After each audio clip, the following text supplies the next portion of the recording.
Starting off with a classic, the Coburg-Kohari curse. One of the German branches of Queen Victoria's family were the Coburgs, who were famously cursed with more than hemophilia. Hungarian noble Antoinette de Kohari married into the family in 1815, and the bride's father persuaded the emperor to sign Antoinette the legal status of a man, allowing her to inherit his estates and whole fortune that wouldn't have gone to anyone in the male line. A monk named Brother Amerskius was one of the super distant male relatives outraged at losing potential inheritance, so the brat cursed her. The hardest hit was the royal house of Portugal and the Kohari branch of the Saxon-Coburg family. Her son Ferdinand's wife dies in labor. Then Maria's successor Pedro lost his wife as well. Pedro then passes away, and a week before one of his brothers had died, then a week after Ferdinand, his other brother dies. Within 8 years, 5 members of this family are dead. Even Pedro's successor is plagued with misfortune, as are his children and Pedro's children. This whole family is killed in coups and inside jobs and tragic illness, right up to Prince Leopold in 1916, who pushes his lover to the edge, causing both of their deaths. The talk of the tabloids, Grimaldi witch curse. There are a couple different versions of the reason for the curse. Prince Rainier I abducted a Flemish woman who escaped, or she was a witch being burned at the stake by him.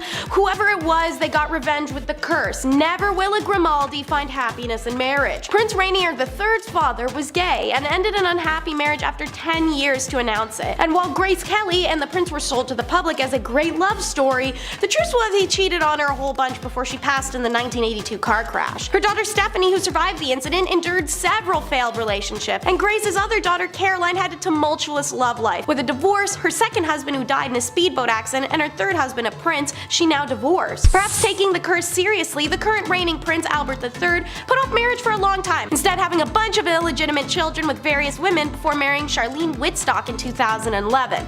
It was super bumpy, seeing as she found out about some love children, called it off, and then he persuaded her not to. She could be seen crying throughout all of her wedding footage. It followed through the lineage until it started a war. Caroline's curse. May heaven and hell blast your happiness. May your family be exterminated. May you be smitten in the person of those you love best. May your children be brought to ruin and your life wrecked. And yet may you live on lonely, unbroken, horrible grief to tremble when you recall the name of Caroline. Yikes. That's the curse placed on the Habsburgs after Caroline's son was executed for being part of the Hungarian uprising. In 1853, Habsburg Emperor had to dodge attempts on his life, but he found love with Bavarian Princess Elizabeth. They lose one daughter to illness before Elizabeth herself passes after birthing their son. Archduke Maximilian, heir to throne, is sent over to rule Mexico, where he's beheaded by Mexicans and his wife sent to an asylum. The hopes of the emperor now became centered on the crown prince, who married Belgian Princess Stephanie despite being in love with Baroness Marie Vesteria. They're notoriously found dead in a hunting lodge in 1889, and it's ruled they've taken their own lives with no investigation ever done. The case is still known in Austria as the Mayerling mystery. I could keep going through generations of this curse, but I'll say it hits its crescendo with the killing of Archduke Franz Ferdinand, and we all know what happens and what started that. Next up, the prophecy as promised. Amamalama placed a curse on the Raja Wadiyar of the Mysore kingdom in the early 15th century when he came to take her husband's throne. She had fled, taking her jewels to the nearby town of Talakadu, and when the officials came to apprehend her, she spoke a 3-part curse before jumping into the Kaveri River to end her own life. The curse commanded Talakadu become a barren expanse of sand, and for the Malagangi, a village nearby the river, to turn into an unfathomable whirlpool. And she condemned the kings of Wayadar's family to not have any children for eternity. While the events don't play out exactly as she demanded, they came eerily close. Talakadu became a desert-like place. The river near Malagangi commonly sees whirlpools, and the Wadiyar family has only birthed male children in an alternative generation, which makes it difficult for kings to have direct heirs. Historian Dr. A. Verarapa explains that if we take a scientific view, there's no scope for a curse. But if you observe the Wadiyar family tree, 6 rulers since the 17th century have been adopted sons or nephews. The Wadiyars have too acknowledged this fact. But has the curse finally been broken? In 2017, India TV reports the current ruler, himself one of these adopted sons, and his wife welcomed the first Wadiyar baby in 54 years. Next up is 2 sets of dirty duos. The extreme punishment of a perceived disgraced royal woman stretches back at bare minimum to, dawn of time. Yeah, we haven't had a lick of peace since men started making rules, to say the least. In 1314, the high-spirited Marguerite and Blanche of Burgundy, daughters-in-law daughters-in-law to King Philip of France were accused of having scandalous liaisons with two brothers, Philippe and Gaultier d'Aulnay. According to historian Alison Weir, the notorious Queen Isabella of England was the gossip girl who outed her pretty careless sister-in-law's out-of-wedlock romps, which took place primarily in the Parisian tower called Tour de Nesle. Blanche and Marguerite both admitted to their adultery because it was that or death, so I mean, their erasure from public life was swift. They had their heads shaved and they were tossed in the rich white girl dungeon, which isn't that bad. Meanwhile, this is the one time in Western history where the men actually faced a pretty harsh adultery consequence, something usually found in every other area of the world. The brothers had their elephant trunks and boys chopped off while they were awake and alive, and then their nether regions were thrown to dogs, which they had to watch the dogs eat before being brutally executed. Marguerite, technically Queen of France upon her husband's ascension to throne, died in 1315, and Blanche languished in captivity, whereabouts barely known, and died in 1326. Modern day monarchy wouldn't be complete without a tax fraud family. 2014, the dubbed philandering playboy king Juan Carlos of Spain found his popularity plummeting. His initial ascension to throne in 1975 had been wondrous, but now following reports of his messy affair and exuberantly lavish lifestyle in the midst of Spain's economic collapse, he abdicated the throne in favor of his son Philippe. His daughter Infanta Cristina stirs the pot, charged with tax fraud in 2014. Although she was acquitted in 2017, she was stripped of her title and left Spain for Switzerland. But it was her husband's turn, I guess, because the former handball champion was convicted on charges of embezzlement, fraud, and tax evasion and sent to prison in 2018. Since then, Spanish prosecutors launched 3 separate investigations into the former king over allegations including corruption, money laundering, credit card fraud, and kickbacks, though all were dismissed earlier this year due to insufficient evidence, the statute of limitations, and of course the monarch's constitutional immunity. In a recent case, Seguin Wistin has sued him for using Spain's spy agency to threaten her, and in 2020 he was stripped of his Spanish stipend and went into self-exiled in the UAE. First, the great-grandmother, an imprisoned princess. Starting in 1682, Princess Sophia Dorothea of Saly married the basic B-word George of Hanover. She didn't like him, his stupid court, or the mistress that dominated his life, so in 91 she starts her own affair with Philip Christoph von, hard last name, it sounds super Scandinavian. They're naturally very stupid and their love letters get intercepted by Clara, Countess von Platen, who was Sophia's literal mistress-in-law, and Clara tells the whole royal family, who act like a mob and hire 4 dudes to kill Philip right outside of Sophia's apartment, in her line of sight. Then they took Sophia's kids away and told them to forget her existence. They imprison her at Alden House in Germany, and to save face, Sophia Dorothea is titled a duchess, allowing her to administrate over a small village, receiving dignitaries and other religious figures in her gilded cage, although she was only allowed to walk or ride on short bits of the road. It's said that the notorious hateful relationship between George I and his son George II was the cause of the disrespect towards his mother Sophia. She had died at Alden House in 1726, largely forgotten, and her legend would only resurface a few decades later due to a scandal that swirled around her great-granddaughter, Cataline Matilda of Great Britain, the sister of King George III. Now, the great-granddaughter, Queen of Tears. In 1766, at the age of 15, the daring and eccentric Catalina Matilda is married to cousin King Christian of Denmark, who suffered from being a massive insipid turd who grew up with untamed anger management and insecurities that made him into a deranged bully as an adult. Christian treated Caroline exactly how you would imagine from that description. He even delayed consummating their union for years, which is wildly unheard of. She traveled alone, no maids or family or rich folk stuff, to Denmark from England, and no one even told her he was a nutcase who would hate her.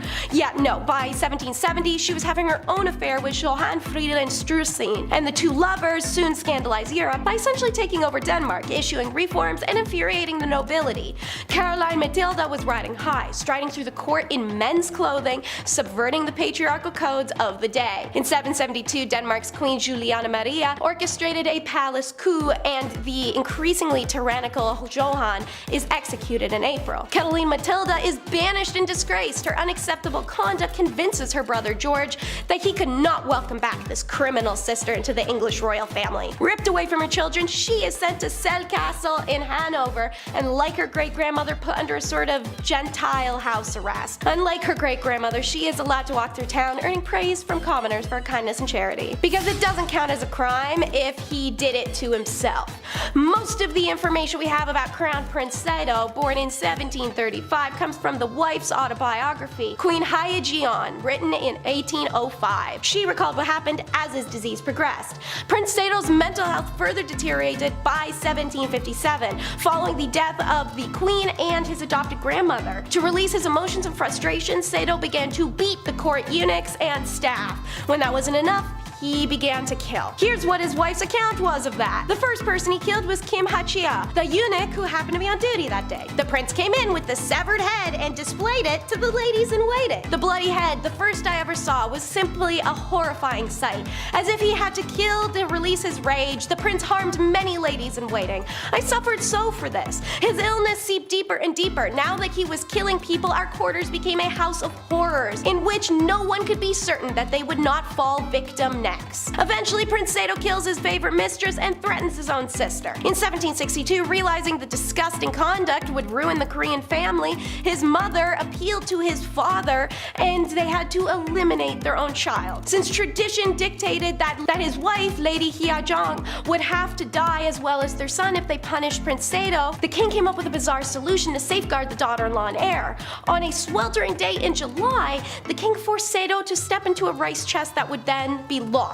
So that way, technically, the disgraced prince had caused his own death. He died 8 days later. And I can't even give you a funny title for this one because it's just a lot. This is the crop top king. King Maha of Thailand, crowned in 2019, is a philandering train wreck hot mess. When his third wife dumped him, he tossed her parents in prison for 2.5 years for royal defamation. His earlier 2 marriages were equally rocky. He allegedly fathered 5 children with a mistress during his first marriage to his cousin, and then married said mistress. Later he dumped her and made her flee the country. When he was crowned prince, taking a page from Caligula, he appointed his pet poodle Fufu to the royal air chief marshal, then held 4 days of Buddhist funeral rites when the poodle died in 2015. He even took the pooch to a 2007 reception hosted by His Honor the US Ambassador Ralph Skip Boyce. Then there is the 70-year-old king's fondness for wearing crop tops and temporary tats. Check out this sick pic at an airport in Munich, strutting his stuff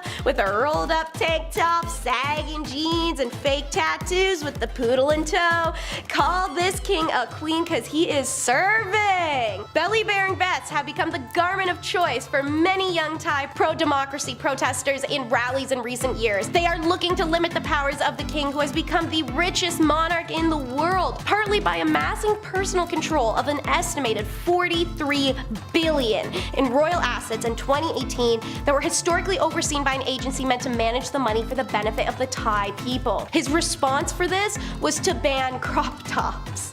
In July 2019, 2 months after the king married his 4th wife, his longtime mistress Siniat was made a royal consort in hopes of getting her to shut up and accept that he'd never marry her and make her queen. 2 months later, because this didn't work, he strips her of her titles, tosses her in jail until she can learn to behave, and after 10 months, she's released back to his custody for about 2,000 explicit images of them to get leaked to the entirety of the Thai community in a cyber attack, and everyone sees these guys. They're explicit. Obviously, I could keep talking about this guy and his gross scandals forever. There's no shortage of them, but instead, we'll stare at these airport photos again because man, what the hell am I seeing here? Legal that. The best example of this is One-Way Ticket. If you've watched some of our other pharaoh videos before, you may know the reason their tombs are so packed full of art and treasure, but also carriages and beds and forks and snacks, genuinely just random living equipment, is because the Egyptians ran on the belief that after death, you continued to live life. So you need all the stuff that you had in your regular life if you wanted to maintain your comfort and not have to rebuy or rebuild everything. So if you're an everyday person, yeah, they may toss your toothbrush and your teddy bear in there, but pharaohs were used to a more personal, larger commodity: people,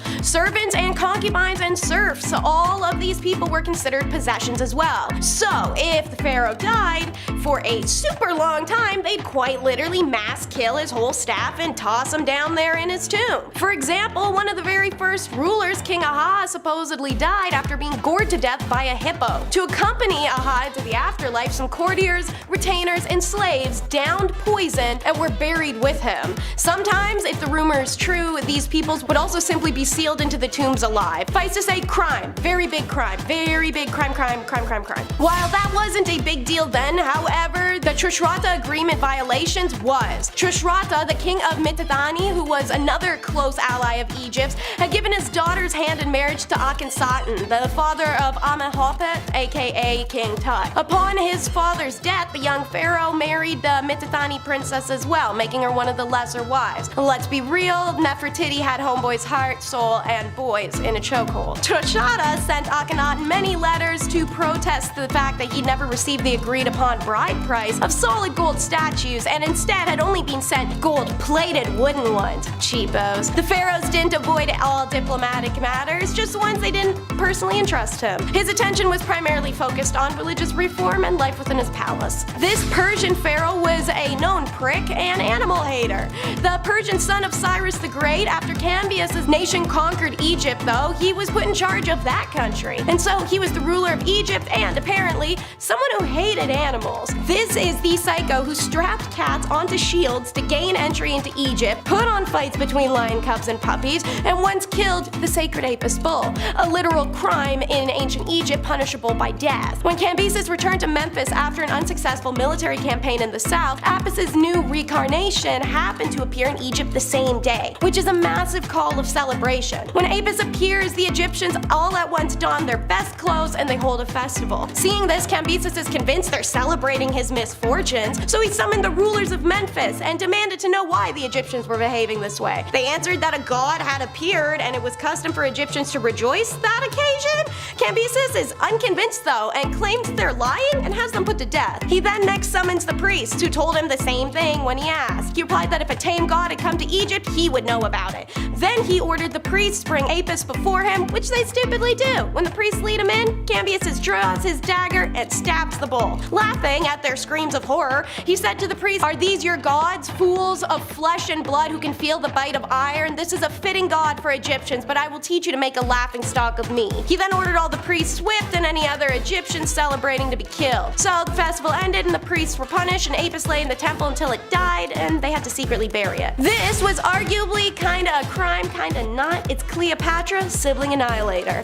And she is nowhere near the only one. Egyptian pharaohs loved to smoke their own siblings, kids, nephews, to ensure any kind of throne claim. That's why, yeah, it was a crime, but who's gonna do something about that, and what can you do that won't make you the next coup victim yourself? Power grabs and murder plots were as much a Ptolemaic tradition as inter-sibling marriage, and Cleopatra and her brothers and sisters were no different. Her first sibling husband, Ptolemy the bajillions, ran her out of Egypt after she tried to take sole possession of the throne, and then the pair later faced off in a civil war that she won by shacking up with Uncle Caesar. Ptolemy then drowned in the Nile. Following the war, Cleopatra married her younger brother, and she is believed to have killed him not long after, as the marriage was just to ensure her and Caesar's son, Caesarion, was next in line. In 41 BC, she also engineered the death of her sister Aranso, who was considered a rival to the throne. So yeah, I'd say a bunch of killing coups. That's a crime. The story of how two pharaohs throw down over pet hippos. So, Pharaoh Sekenenri Teo, I'm gonna call him Sek the second,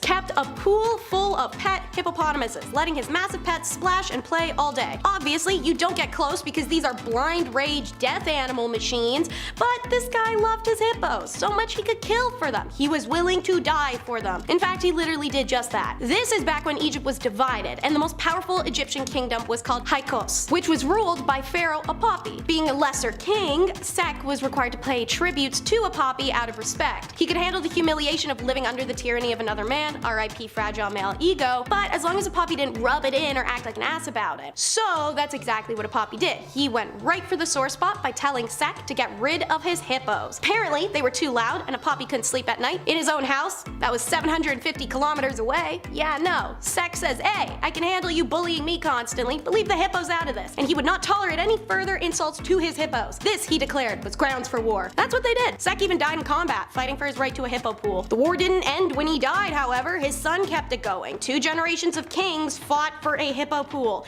and in time, they won. By the end of the war, Egypt had unified once more.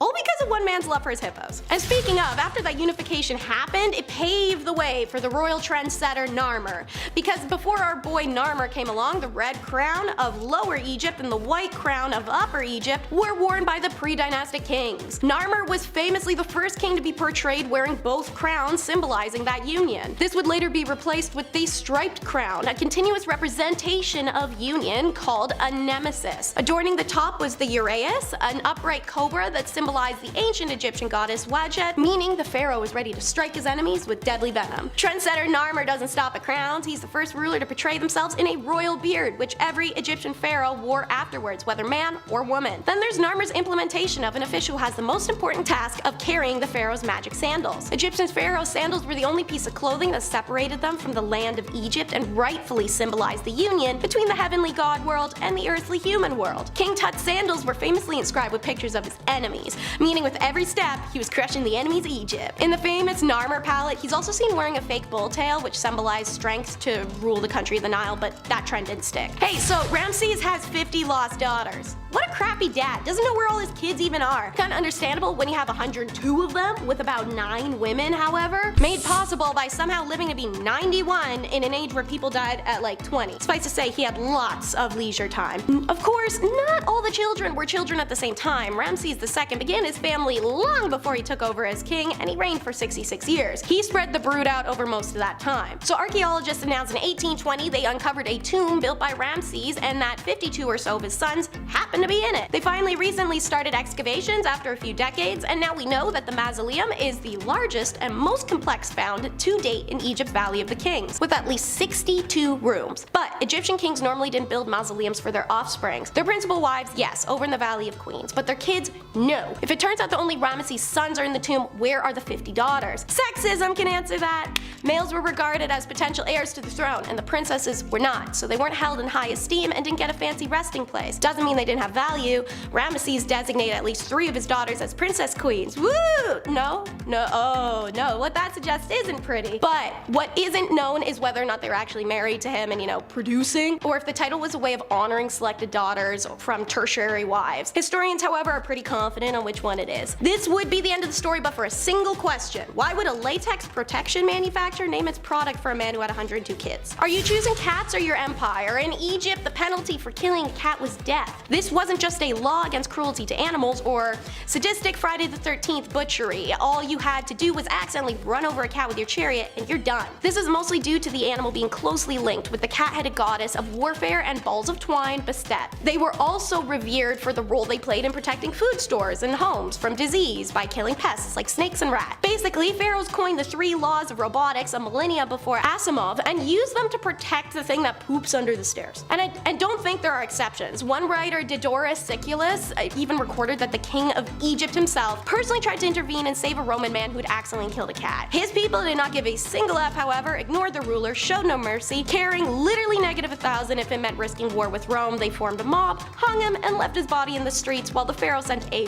real awkward fruit basket apology to Rome. Perhaps the greatest example of a pharaoh placing the well-being of cats above that of his own people, however, was Pharaoh Psamatek III literally told his army not to fight the Persians' advancement because these smart little twists had painted the image of Bastet on their shields and marched behind a line of dogs, sheep, and cats. In their words, whatever animals the Egyptians hold dear. The Egyptians, under threat of death from the pharaoh, had no choice but to let the Persian ruler walk straight into the city unchecked. He then murked anyone who dared to challenge him, using the shields with cats drawn on them because you can't even strike an image of a cat in ancient Egypt. Cambyses, the ruler's name, celebrated in a dignified, noble fashion, marching the Egyptian armies past him as he threw cats at them and screamed insults at their gods. We aren't 100% sure who the first pharaoh was, but it was probably Catfish Chisel. The only way we know the lineage for early Egyptian kinship is the highly damaged Palermo stone, which was a black slab of granite carved full of the names of kings up to the 5th dynasty. The part of the stone where the 1st and 2nd king of the 1st dynasty is inscribed is busted clean off, although it is generally accepted that the 1st king was Narmer, aka Menes.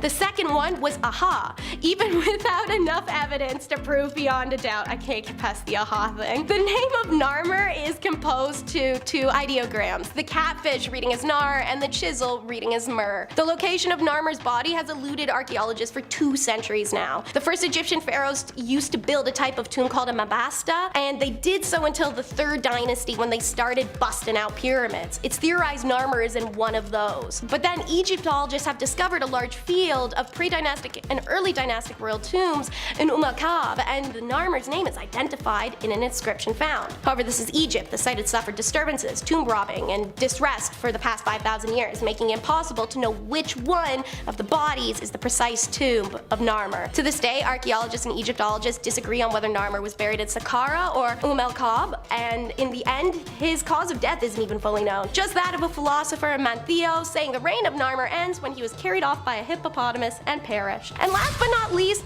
believe my eyes, even though it may be a lie. Who knows? I don't, but I love a good rhyme. While it was likely a disease genetically inherited in his DNA, the official Egyptian story is that Pharaoh was cursed by the gods with blindness. Apparently, when the Nile was flooding, Pharaoh got fed up with it, and instead of letting the water do its thing and calm down, he chucked a spear at it. Because yes, throwing a spear at a river would probably change things. For his insolence and stupidity, the gods struck his ass. Pharaoh vibes this way the best he can for 10 years before he meets an oracle that either wanted to pull history's most hilariously mean prank or genuinely believed the gods had passed on this message. But the oracle tells Pharaoh all he's got to do is wash his eyes with the urine of a woman who's never slept with any other person than her husband her whole life. Okay, well, Pharaoh isn't asking questions, he's here for solutions. He finds his wife and says, babe, I want to spice things up in the bedroom, I have an idea. And the two of them give it a try. Only it doesn't work, so now he's still blind, and his wife has some explaining to do. Before she does that though, Pharaoh needs some more urine and he needed it now. So every woman in town is gathered up and given a pot, which he then sat there, dumping its contents into his eyes, one after each other. No, I don't know if he waited for it to cool down. I do know it was probably the color of French's mustard though, seeing as Egyptians literally only drank warm beer, so imagine. But somehow Pharaoh finds the one who's not cheating on her husband or hadn't banged someone before getting married, and one of these warm beer pee buckets works. And I wish I was kidding, but the official Egyptian records say, yeah, Magic Piss did this. His sight is back and he asks for the hand of the Magic Pea wielding woman so they can marry on the spot. All the while, her husband awkwardly watches the consequences of his wife not cheating on him unfold. Oh, and then Pharaoh's burned his old wife to death. Or at least that's how the legend goes. I highly doubt that it really did restore his eyesight, and maybe he just ordered historians to write a good story to explain a weird habit. You know, fetish. We got a fetish here. Sound the alarm for Pharaoh. Fetish. Not so British after all. If you're like me, then you're most likely not gonna be royalty. Although being a prince would be pretty cool, I just don't have the pure bloodline to be royalty, but neither does the Queen of England. When you think of old Blighty and her royal throne, you think of pure British descent, but you'd be wrong.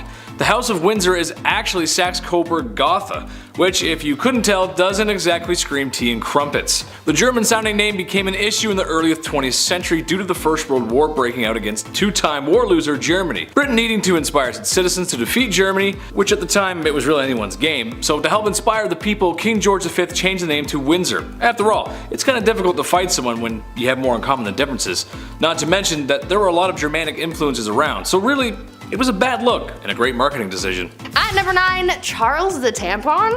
Yeah, we're getting weird. Relationships are kind of weird. I mean, they can be great, don't get me wrong, but they have a weird side too. Every couple is different and they have their thing. Some have a show that they like to watch together, others have their songs, and some have little sayings that they've come up with. But those are the more tame quirks that some couples have. Others, however, can get very bizarre, but many of them probably can't add up to the strange things that have been said between Prince Charles and Camilla Parker Bowles. As we all know, Prince Charles was first married to Princess Diana, and it's no secret that they had a pretty tough relationship. Theirs was certainly not a happy marriage, and they each had their own affairs with other people while they were married. During their marriage, Charles was still pretty hung up on Camilla, the woman he was told he couldn't have, and who was also married to someone else. This minor obstacle, however, didn't stop them from getting freaky, at least over the phone. In 1992, the year that Charles and Diana announced their separation, a steamy phone conversation between Charles and Camilla was leaked, and it was super weird. In the call, Charles was simping like no other, saying things like how he wished he could live in Camilla's pants as a pair of panties, and even expressed his desire to be Camilla's tampon. Like what? Charles, stop it. Ew. This leak became a scandal called Tampon Gate, and as you can imagine, this wasn't good for the royals. But I guess it still kind of worked out for Charles, since after all that he finally got the girl he wanted and perhaps got to live out his dream of being a box of Tampax or something. I don't know. I really don't want that mental image. Moving on. Number 8. Comrade Cousin? King George V and Tsar Nicholas II were rulers of vast empires in the early 20th century. You'd think the similarities between these two monarchs end there, but in reality, these two royal men were much closer than the public thought. Georgie and Nikki were first cousins. That's right, first cousins. Even though their respected empires were culturally different and separated by hundreds of miles, the two men were immediate family. Looking at images of the royals together doesn't require a DNA test to understand that they're related. They look identical and could easily be mistaken for twins. Unfortunately for Nicholas, when the Russian Revolution was in full swing, the Romanov family went into isolation after Nicholas abdicated his throne. While there were attempts to thwart the coup. Nikki's cousin wasn't the best aid. Just goes to show you that sometimes you can't rely on a guy who looks exactly like you because royalty has pretty messed up bloodlines. At number 7, killer date. What is the worst date that you've ever been on? What kinds of weird people have you met through your dating history? I'm sure there are some pretty wild and crazy stories out there, but I'm guessing that very few of them would even come close to the insane dating story from Princess Beatrice and how she literally dated a killer. In 2006, when Princess Beatrice was 17 years old, she got into a relationship with an American playboy named Paolo Luzzo. Paolo was an arguably shady guy, judging by the fact that he was arrested on a manslaughter charge before getting with Beatrice. Paolo was accused of ending the life of 19-year-old Jonathan Duchalier after beating the guy to death. Yeah, what a catch, right? Shockingly, Paolo's charges were reduced to a less severe charge, and he still got to date a princess after all of this. He even broke his probation to go on a trip to the French Alps with Princess Beatrice. How he finessed life so hard, I have no idea, but either way, their relationship only lasted a short amount of time. I can't say it's a good look for a member of the royal family to be seen with someone with such a dark past. Number 6. Thutmose III. Thutmose III was, surprisingly, the son of Thutmose II, who was the husband of Hatshepsut. You know, number 7, the most successful female pharaoh. So that's the kind of cloth we're working with here. Thutmose was only 2 when his father bit the dust, so while he was technically the next pharaoh, his stepmother took over with him as co-ruler. This guy's contributions to the Egyptians were tremendous though. He was literally called the Napoleon of Egypt, which shouldn't Napoleon be the Thutmose III of France? Either way, Thutmose III. He helped expand Egypt like none before. He was a dope warrior and he helped in the construction of a lot of stuff. Most importantly, the Temple of Karnak. That's how you make mama proud. Number 5. Xerxes I. You've most likely heard of this guy. If not from his historically inaccurate portrayal in 300, then at least from 1 or 2 history classes. But Adam, wasn't he the Emperor of Persia? Yeah, well guess what my little bees? Egypt was part of the Persian Empire, which makes him pharaoh as well. This guy gets a pretty bad rap in history. But who wrote that history? The Greeks, who despised him for his attempted invasion of Greece. Oh, I'm not saying he was great or anything. In fact, he had a bit of a disregard for the traditions of the Egyptians and their way of life. But you cannot tell me that he was not significant in history. Xerxes the Great makes this list for his infamy more than anything else. Number 4. Akhenaten. So this is gonna be the second not so beloved pharaoh on this list. But disdain for Akhenaten didn't come from war, or the fact that his massive army was defeated by a group of a couple hundred Greeks. No, Akhenaten here was infamous for his devout following of a singular god, Aten, the god of the sun. He actually moved the capital of Egypt to a new location that he titled Akhetaten, or Horizon of Aten. And he kinda made everyone else worship the single god Aten as well. He was famous for a different reason though. Akhenaten was married to Nefertiti. She played a huge part in his religious plans, and she is well known in history for the limestone bust that was made of her, and has been copied so many freaking times. Number 3. Khufu. When you think of Egypt, there is likely one thing that pops straight into your mind. If you say anything other than the Great Pyramids of Giza, you do not pass go, you do not collect $200, and you lose. Khufu is the pharaoh you have to thank for this wonder of the ancient world. We still sorta don't know exactly how it was constructed, but this Goliath limestone and mud brick structure was the tallest building in the world for like 4,000 years. It was built as the housing for his tomb and as his stairway to heaven. No, not the Led Zeppelin song. It has 3 chambers inside of it, plus a gallery that we've discovered so far. As for what else Khufu contributed to ancient Egyptian life, we don't have much in the way of texts about that yet. But if this is the main thing, then I'd take it. Number 2.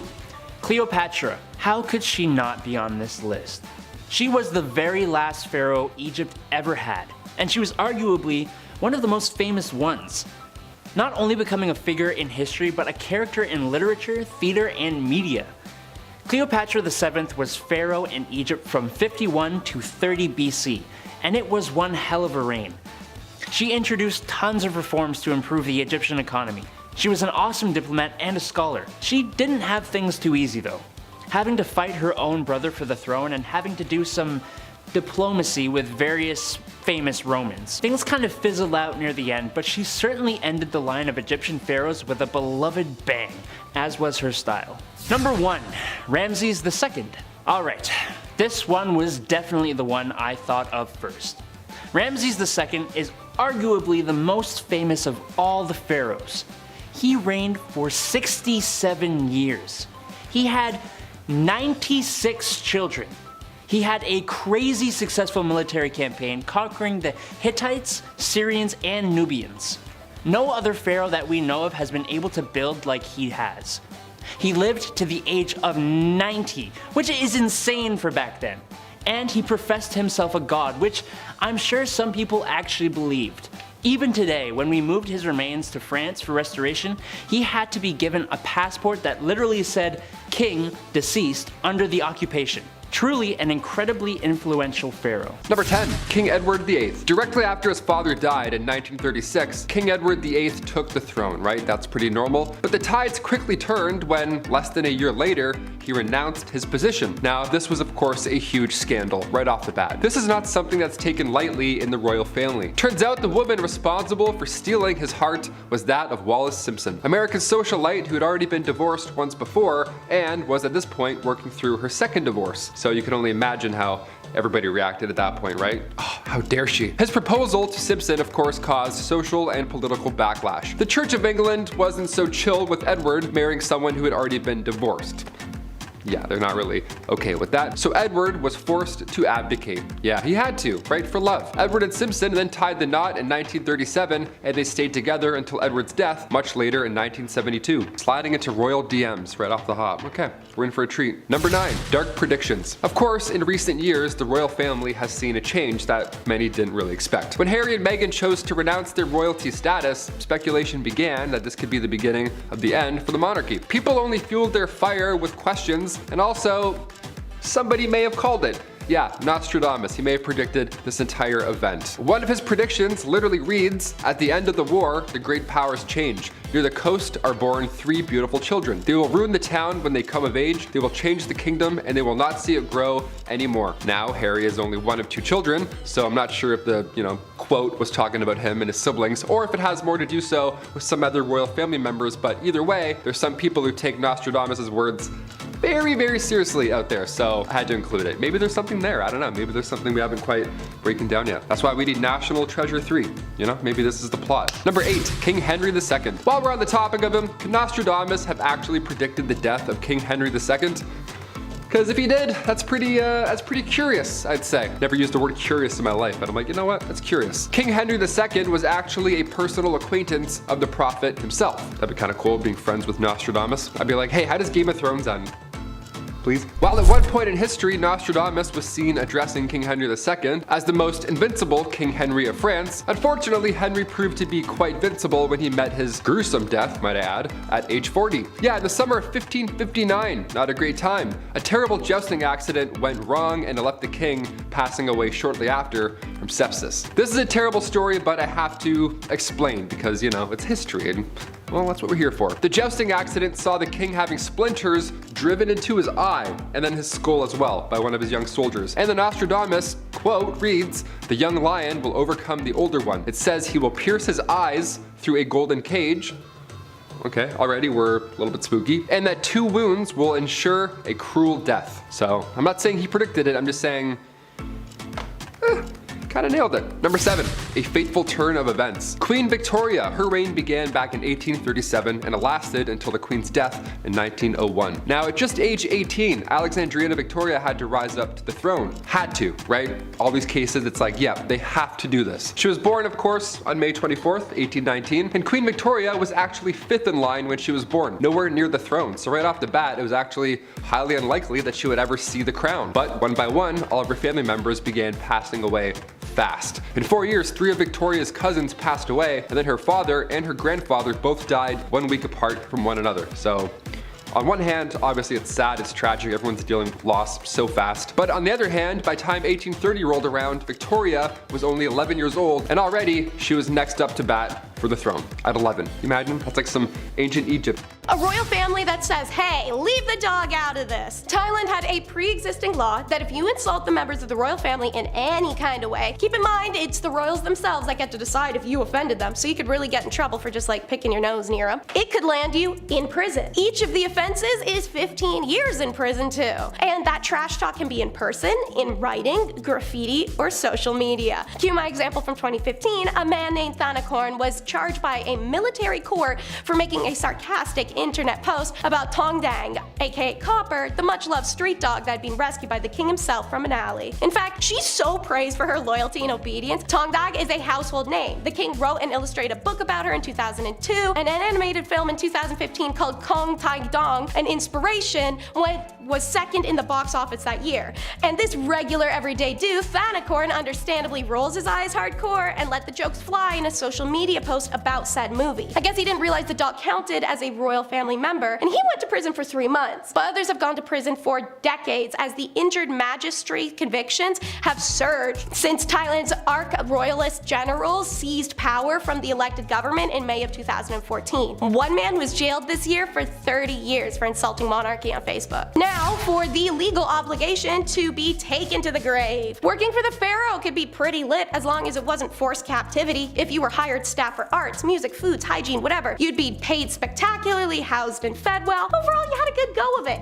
Until there comes a day where every pharaoh gets mauled by a hippo and has to take a dust nap. Because of their strong belief in the afterlife, Egyptians were dedicated to ensuring that they carried the things they would need into said afterlife. Tools, cooking utensils, makeup, a brush, a long narrow glass bottle filled with buzzing bees. I see you, Cleopatra. In the case of pharaohs, who were considered to be the most important people alive, they required their workers, enslaved or contracted, in their afterlife if they were to continue living lives of comfort and luxury even after death. Many other individuals of high rank in ancient Egypt who had staffing would also often be buried with their workers, the same as pharaohs, treated as if they were moving into a new house with their masters. And this was the rules. You were a servant, you were expected to go quietly, willingly. Hell, they wanted you to be so excited you practically threw yourself in the tomb and begged them to bury you in. Before any of the pharaohs that are the most famous today came into power, however, the tradition underwent a change. Obviously, burying people in there is pretty cruel, and after a while people got real sick of having to die when the pharaoh does. However, the pharaoh still requires servants in the afterlife to perform various menial tasks for them and maintain their palace. This led to the introduction of shabti, tiny carved figures that were placed within the tombs of the pharaohs. They're shaped like small mummies, and each of them had special details carved into them on what jobs and tasks they would have in the afterlife. Imagine pointing at a fish and going,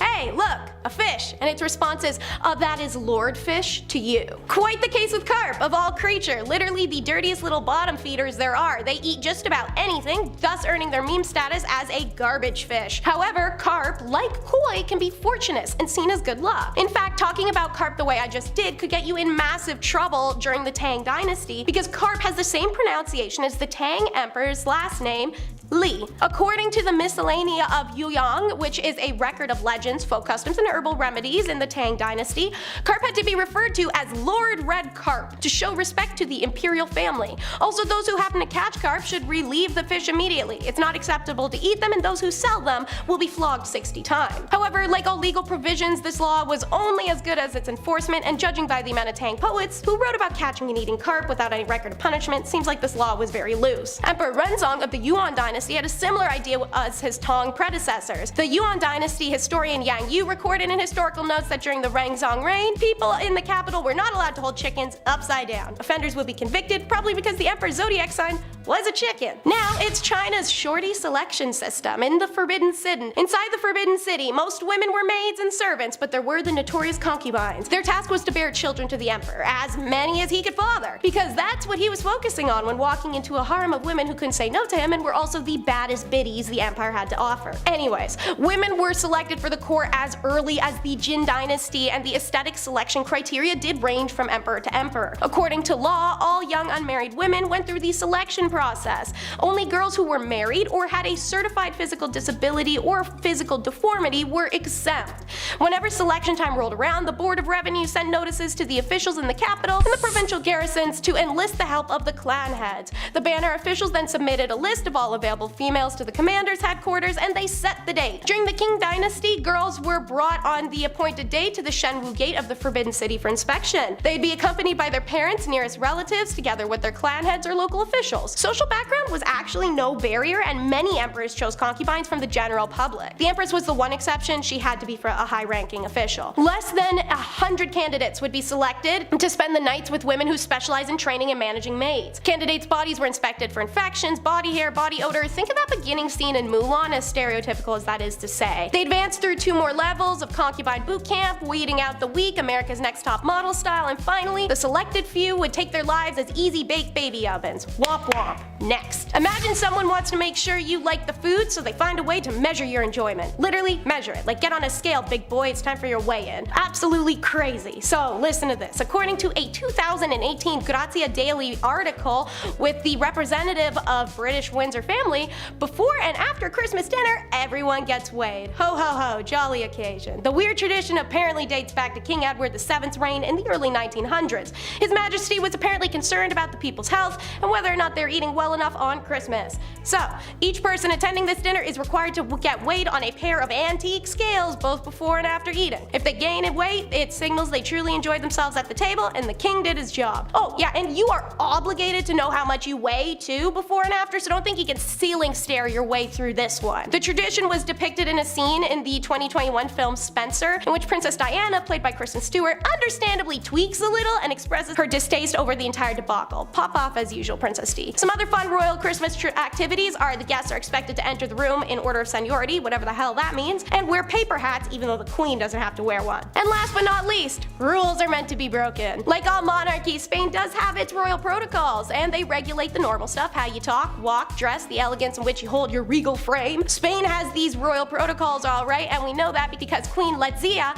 is constantly making headlines for breaking them flagrantly and with a smirk ever since her husband was crowned. In 2014, royal watchers gasped when she wore a little black dress with a short skirt that was see-through all the way up to her mid-thigh. Conservative royals frowned that when she wore a sleeveless dress to a formal dinner. She wears pants and shorts and sweatpants. She forgoes traditional shawls and enormous hair cones for Brandy Melville and cute ponytails with highlights. Stylistically, the previously divorced commoner and formal journalist, which I have to add because you know that was hella drama when she was made queen, is basically the opposite of her mother-in-law, who's now Spain's former queen, Sofia. Letizia probably takes extra delight in flaunting their differences since the two hate each other with a passion and have gotten in shouting matches in public. Trust Letizia to put the queen in queen. Starting with trick number 10, Queen Caroline, the clothed bather. So I'm not gonna lie, like 80% of this list is gonna be bath specific because for some reason royals got really weird with that. When Caroline arrived in England as Princess of Wales in 1714, she amazed the court with her regular bathing habits. She liked her skin and gowns to be clean and her servants well manicured, a completely unheard of requirement in the time. What can I say? In the 17th century, bathing was controversial. There was 2 sides to the debate. One that said that bathing was healthy and the other that argued it could damage your health, except in the most carefully prescribed circumstances. Now, her frequent bathing isn't subject of this section per se because we don't perceive that as uncommon today. The commentary is actually going to be how Caroline would bathe with clothing on. Not like those big old elaborate ball gowns, but in like a boxy slip, yeah. Wet but fully clothed, she would have been dunked with with warm water, rubbed with flannel cloths, and treated with soap solutions and cosmetic preparations like Maydew, or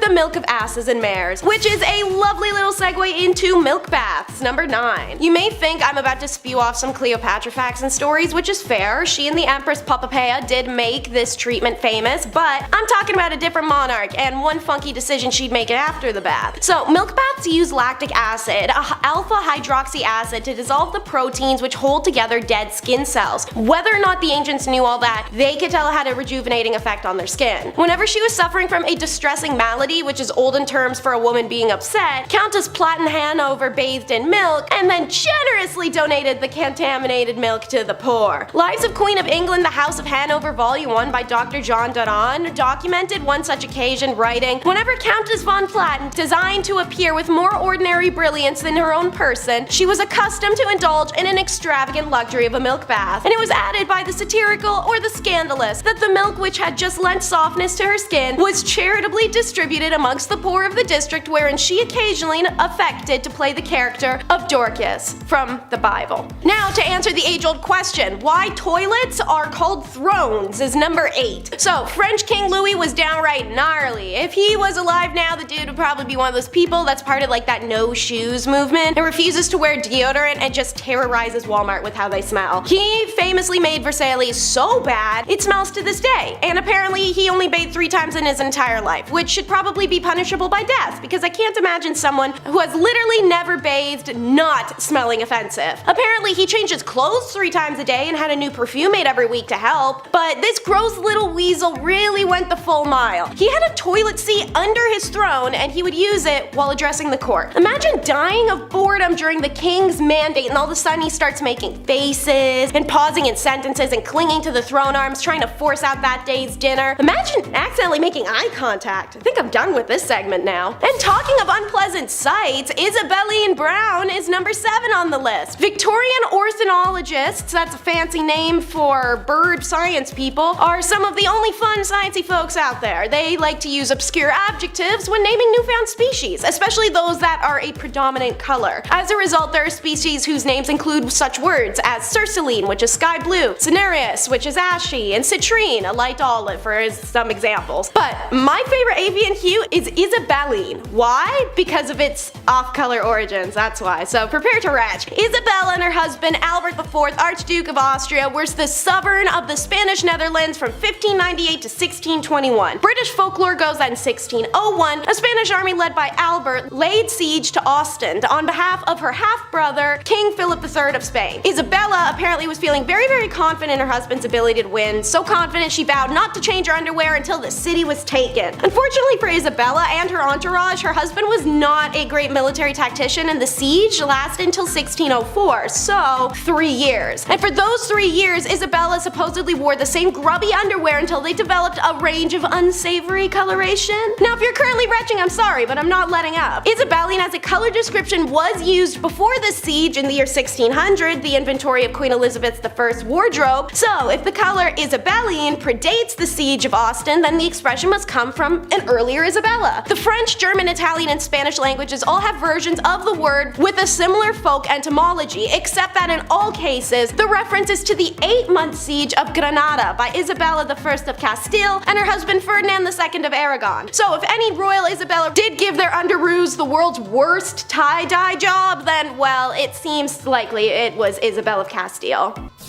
Number 6. Tactical dinner planning maps. To the royal staff, dinner isn't just a fact of life, it's an arrangement. Everything must be perfect every single time, and reportedly that's still down to the little old thing of memorizing what everyone actually wants and where. As a result, there are supposedly literal maps that are printed out that must be followed to a T for every single dinner, or I presume someone will throw a temper tantrum. But hey, at least the pay is worth it, right? Number 5. Walking rules. I don't even know. It's just don't stop coming with these weirdos. Okay, it's a staff rule to never walk down the center of any corridor because it might wear down the material. This is something that the staff is required to do. I love it. Not only that, but whenever the ruler is in any room, if they're standing, you're standing. You can only sit when they sit. This goes for everyone. Why? Why does this matter? What have these people actually done to deserve this respect? The pay's absolutely worth it, right? Number 4, food. I cannot imagine cooking for the royal family. I think I would actually rather just die. Apparently, anything that could even potentially cause food poisoning just cannot be on the menu, so no shellfish, basically nothing from the ocean. This doesn't just go for the royals either, as former chef Darren McGrady described his role pertained to ensuring that the diets of the Queen's dogs were as healthy as possible. Not only that, but he apparently was even responsible for selecting the carrots the Queen would feed her horses based on length. Because if it was too short, the horse could nip her finger and give Her Majesty an ouchie. Ooh.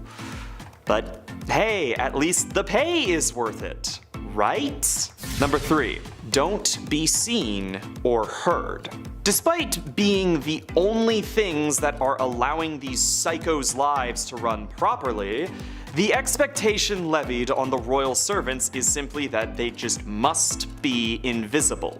Think about everything I just mentioned. Now, think about how you have to do all of this without being seen or heard.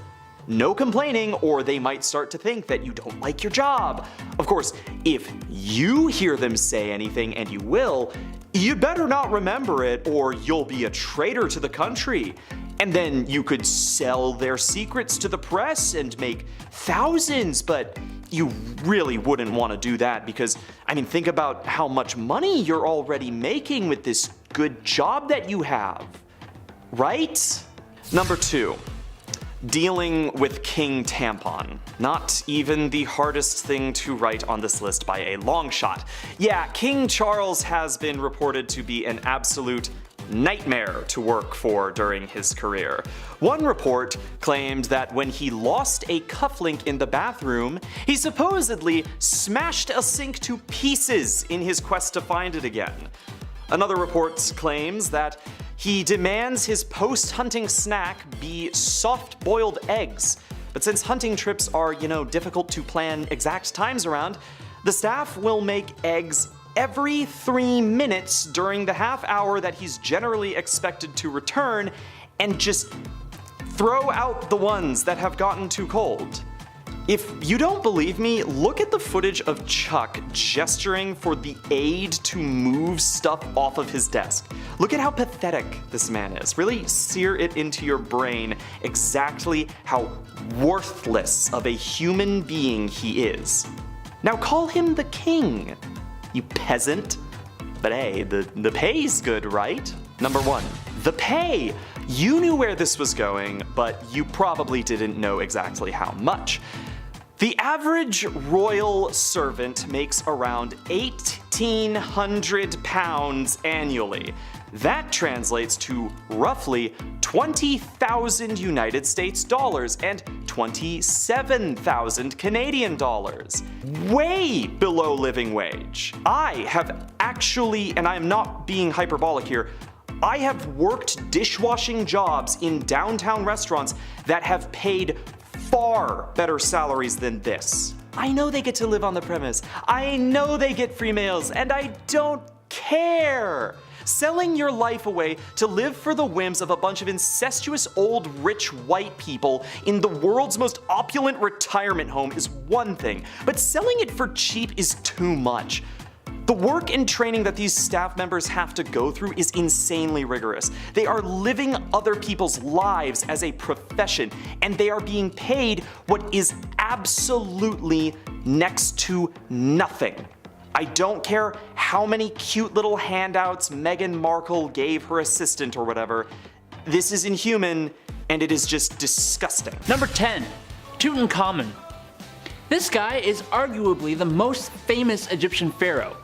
So what is he doing at the top of the list? Well, King Tut wasn't famous for anything he really did in his lifetime. I mean, he was a young pharaoh, but someone on this list was technically pharaoh since he was 2.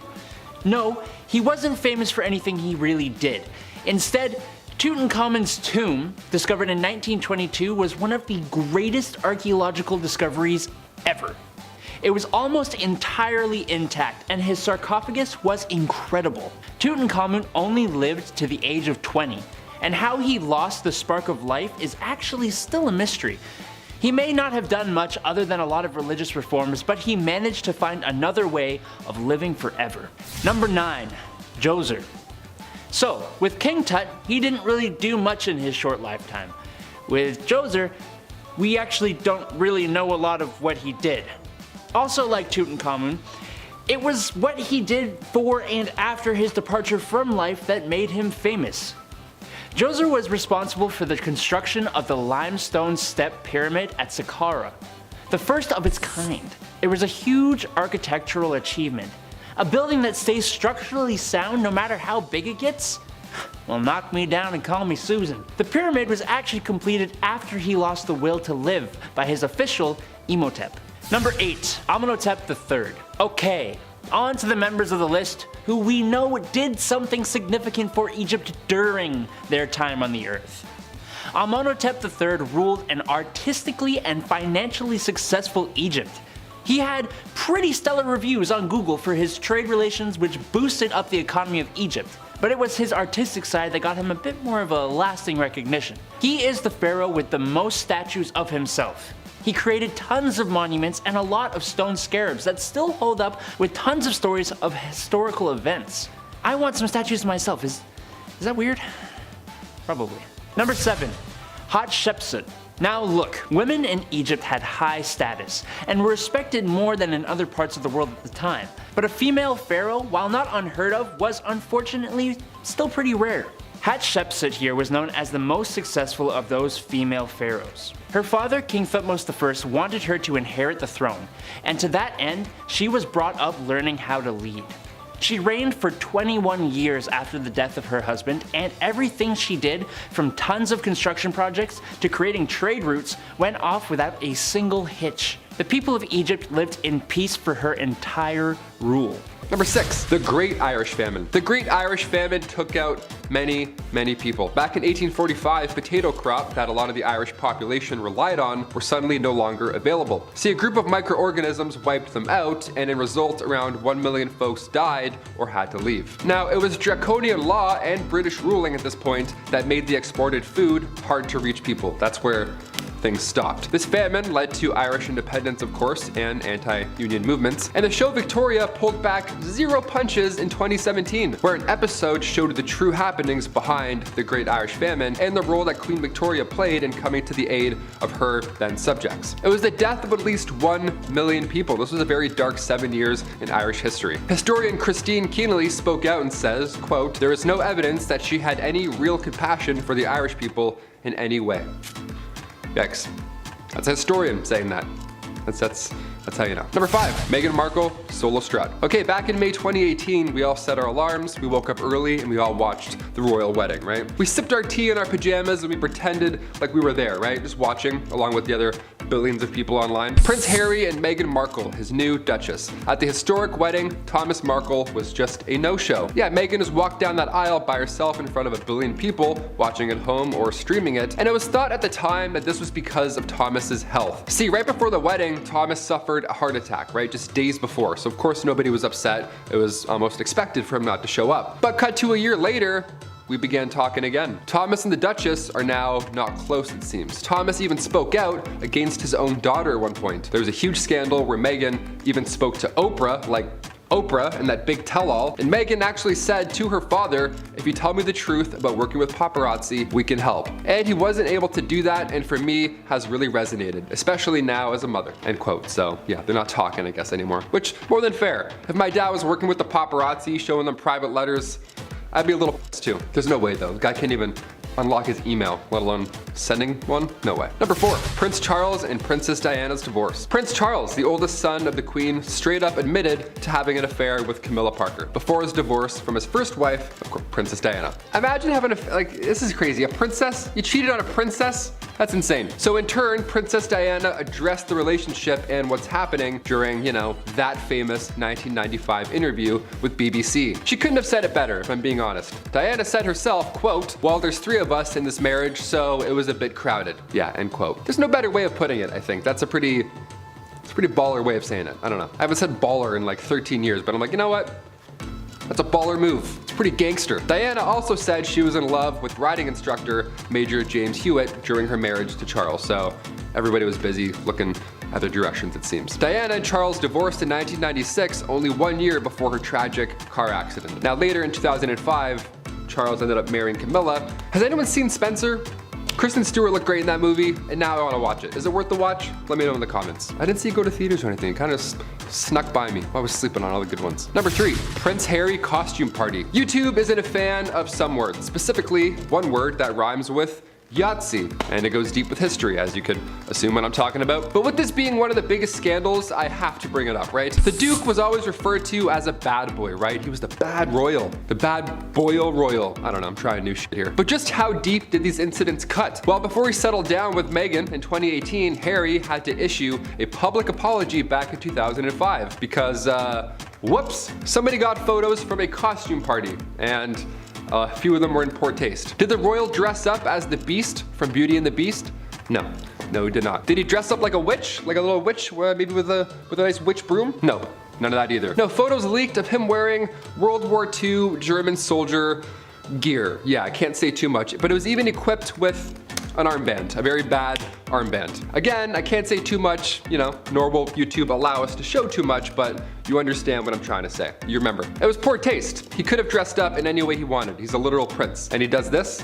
It's off-putting. Harry said afterwards, and I quote, "I am very sorry if I caused any offense or embarrassment to anyone. It was a poor choice of costume and I apologize." End quote. Nice, right from the heart. That's good. Really goes deep with the royal history. We love it. Number 2, Vegas getaway. Nice, roll those dice. It's one thing to party like a rock star, but to party like a prince? What does that even mean? I gotta keep this Prince Harry train going because, well, now I'm mad at him, but there's even more photos from history that show what was really going down in the royal family, His priorities, dare I say. After that party incident, just 7 years later, scandalous photos emerged from Harry's Las Vegas trip. Yeah, he had a little boys' night, it seems. It turns out what happens in Vegas may just leak online for your entire family to see, and your grandmother. That's probably not a great time. These scandalous pics were taken during a strip pool game. Lovely, we like that. Make sure you call the right pocket while you're not wearing any. The scandal actually prompted St. James Palace to contact the Press Complaints Commission before the snaps even made their way to British tabloids. Yeah, they knew right off the bat they were fucked. They're like, can we call them? Can we send a pigeon? What's the fastest? And finally, number 1, Boy Jones and other attempts. Okay, being the queen and all in history, a security team is always needed, obviously. And during her reign, specifically Queen Victoria, there were multiple attempts to harm the young queen. First attack was in 1840. It was an 18-year-old man named Edward Oxford, and he fired towards the Queen's carriage. When Edward was accused of high treason, of course, afterwards, he was actually found not guilty due to,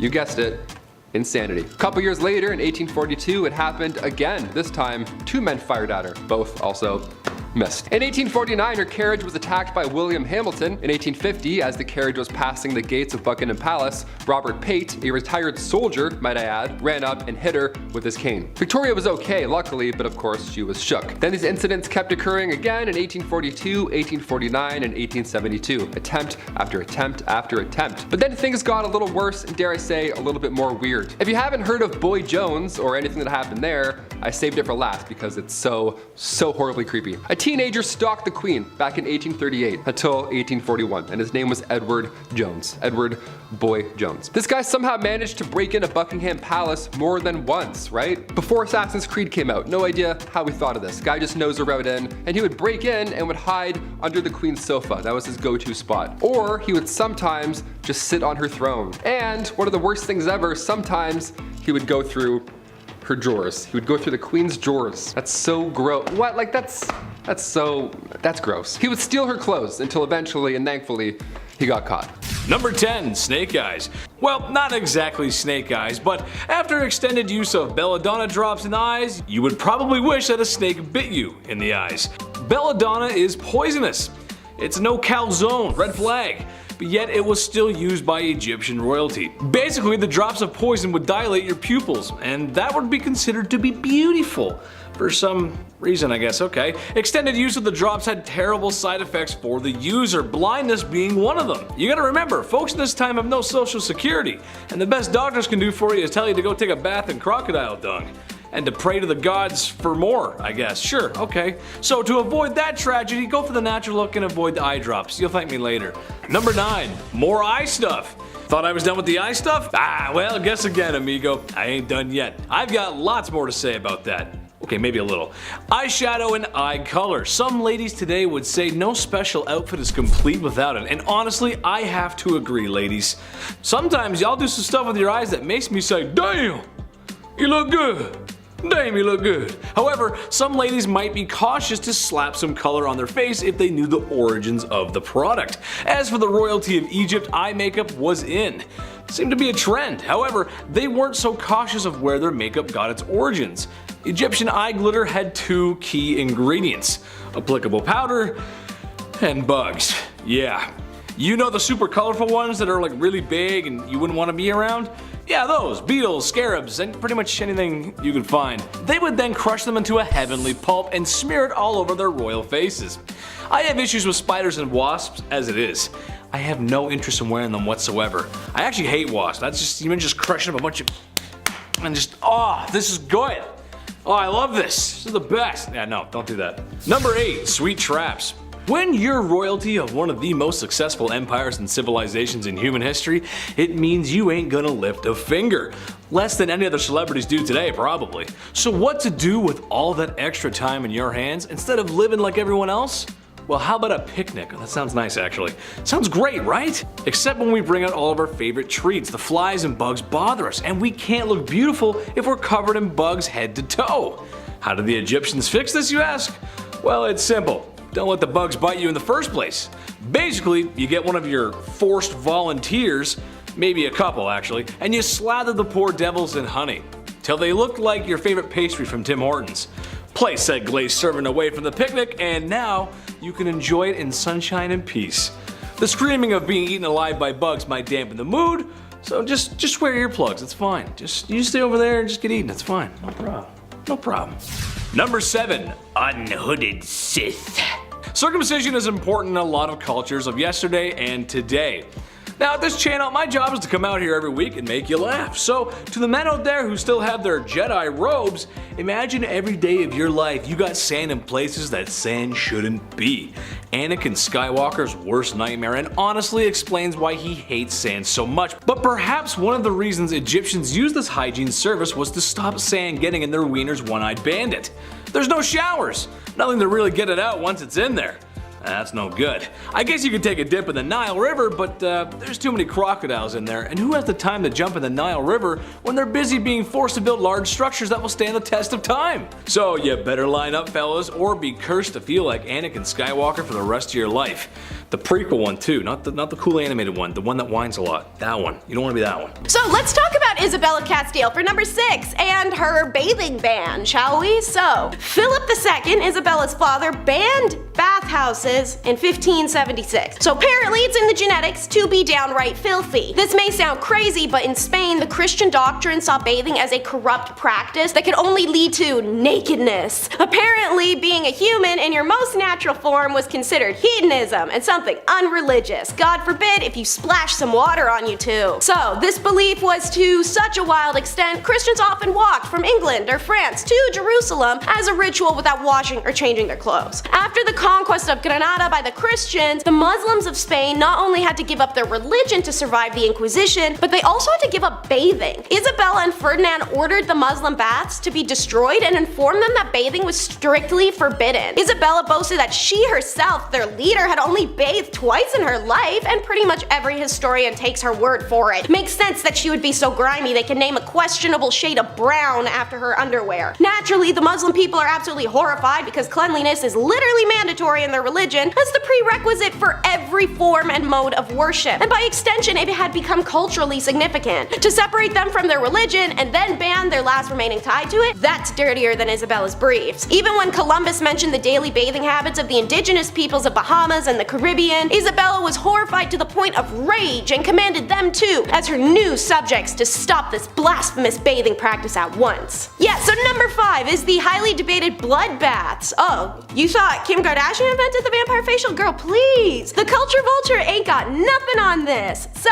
enter Elizabeth Bathory, who was either genuinely a menacing sociopathic killer or a pawn incriminated by family. If she was the first one, then you could definitely count her fave beauty hack as uncommon. So, Bathory is often proclaimed as the most prolific female killer of all time, accused of more than 600 plus young women's deaths inside her lavish castle. According to legend, she believed bathing in virginal blood would grant her eternal youth, and according to witnesses, if you want to believe a bunch of biased people after her money, Bathory's crimes took place between 1590 and 1610, with the most vicious happening after her husband's death in 1604, and it would take the blood of 3 maidens to fill Bathory's clawfoot porcelain tub. She would also use the blood as lip tint and rouge, and Bathory's alleged crimes have inspired films, plays, operas, television shows, and even video games. And you may be wondering, what is that exotic scent? Well, it's number 4, dead cat musk. Henry VIII had some fun and fabulous hygiene habits. He invented groom of the stool, didn't bathe often, and when he did, it was in an olden age version of a wooden jacuzzi tub, and he always had someone else wash his undercarriage. Sometimes, while taking these baths to ease the pain in his sore leg, Henry soaked a mixture of herbs, musk, and civet. What is civet? Well, the segment's name should probably imply it. It's a dead cat. It's a fancy kind of dead cat, to be particular, because it's small, wild, and carnivorous with a super distinct smell. I am not sure what cat musk smells like, but if it's anything like the smell of their spray, I am more than okay with not knowing. Like many people of his day, Henry also went to bed in a piece of fur so that fleas and lice would jump on it and not his royal skin. Which begs the question, wouldn't the fleas be confused if you smelled like a dead cat? Banned from drinking it but loved to bathe in it. Number 3 is Mary Queen of Wine. Get it? Because she's usually called Mary Queen of Scots, and Scots sounds like Scotch. Went too far with it. That's okay. Anyways, so apparently Mary Queen of Scots wouldn't bathe in mere water but in sweet white wine, as she believed it to be good for her complexion. She wouldn't touch a drop of the drink, being staunchly religious, but she still kept wine stores just to have poured in her bathtub, believing it to make her look pale and beautiful. Also, Mary equipped this as a form of pain relief. With venotherapy, including wine massages, facials, and baths remaining popular today, this shouldn't actually come as a surprise, especially because wine baths can be traced back to the times of Greece and Rome. There's even a very famous 16th century recipe called affar balafacia, which translates to make a beautiful face.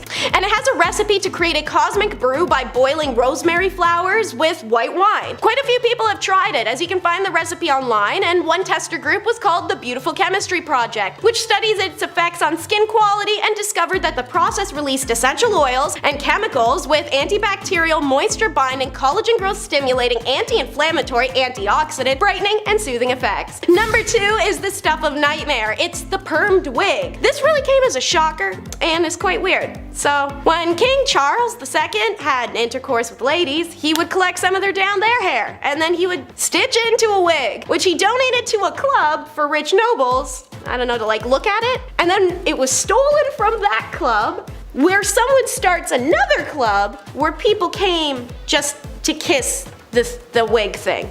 Anyway, so King George IV was so inspired by this, he started doing the same. But unfortunately, he failed to complete his down there hair wig because he died before he finished collecting enough hair.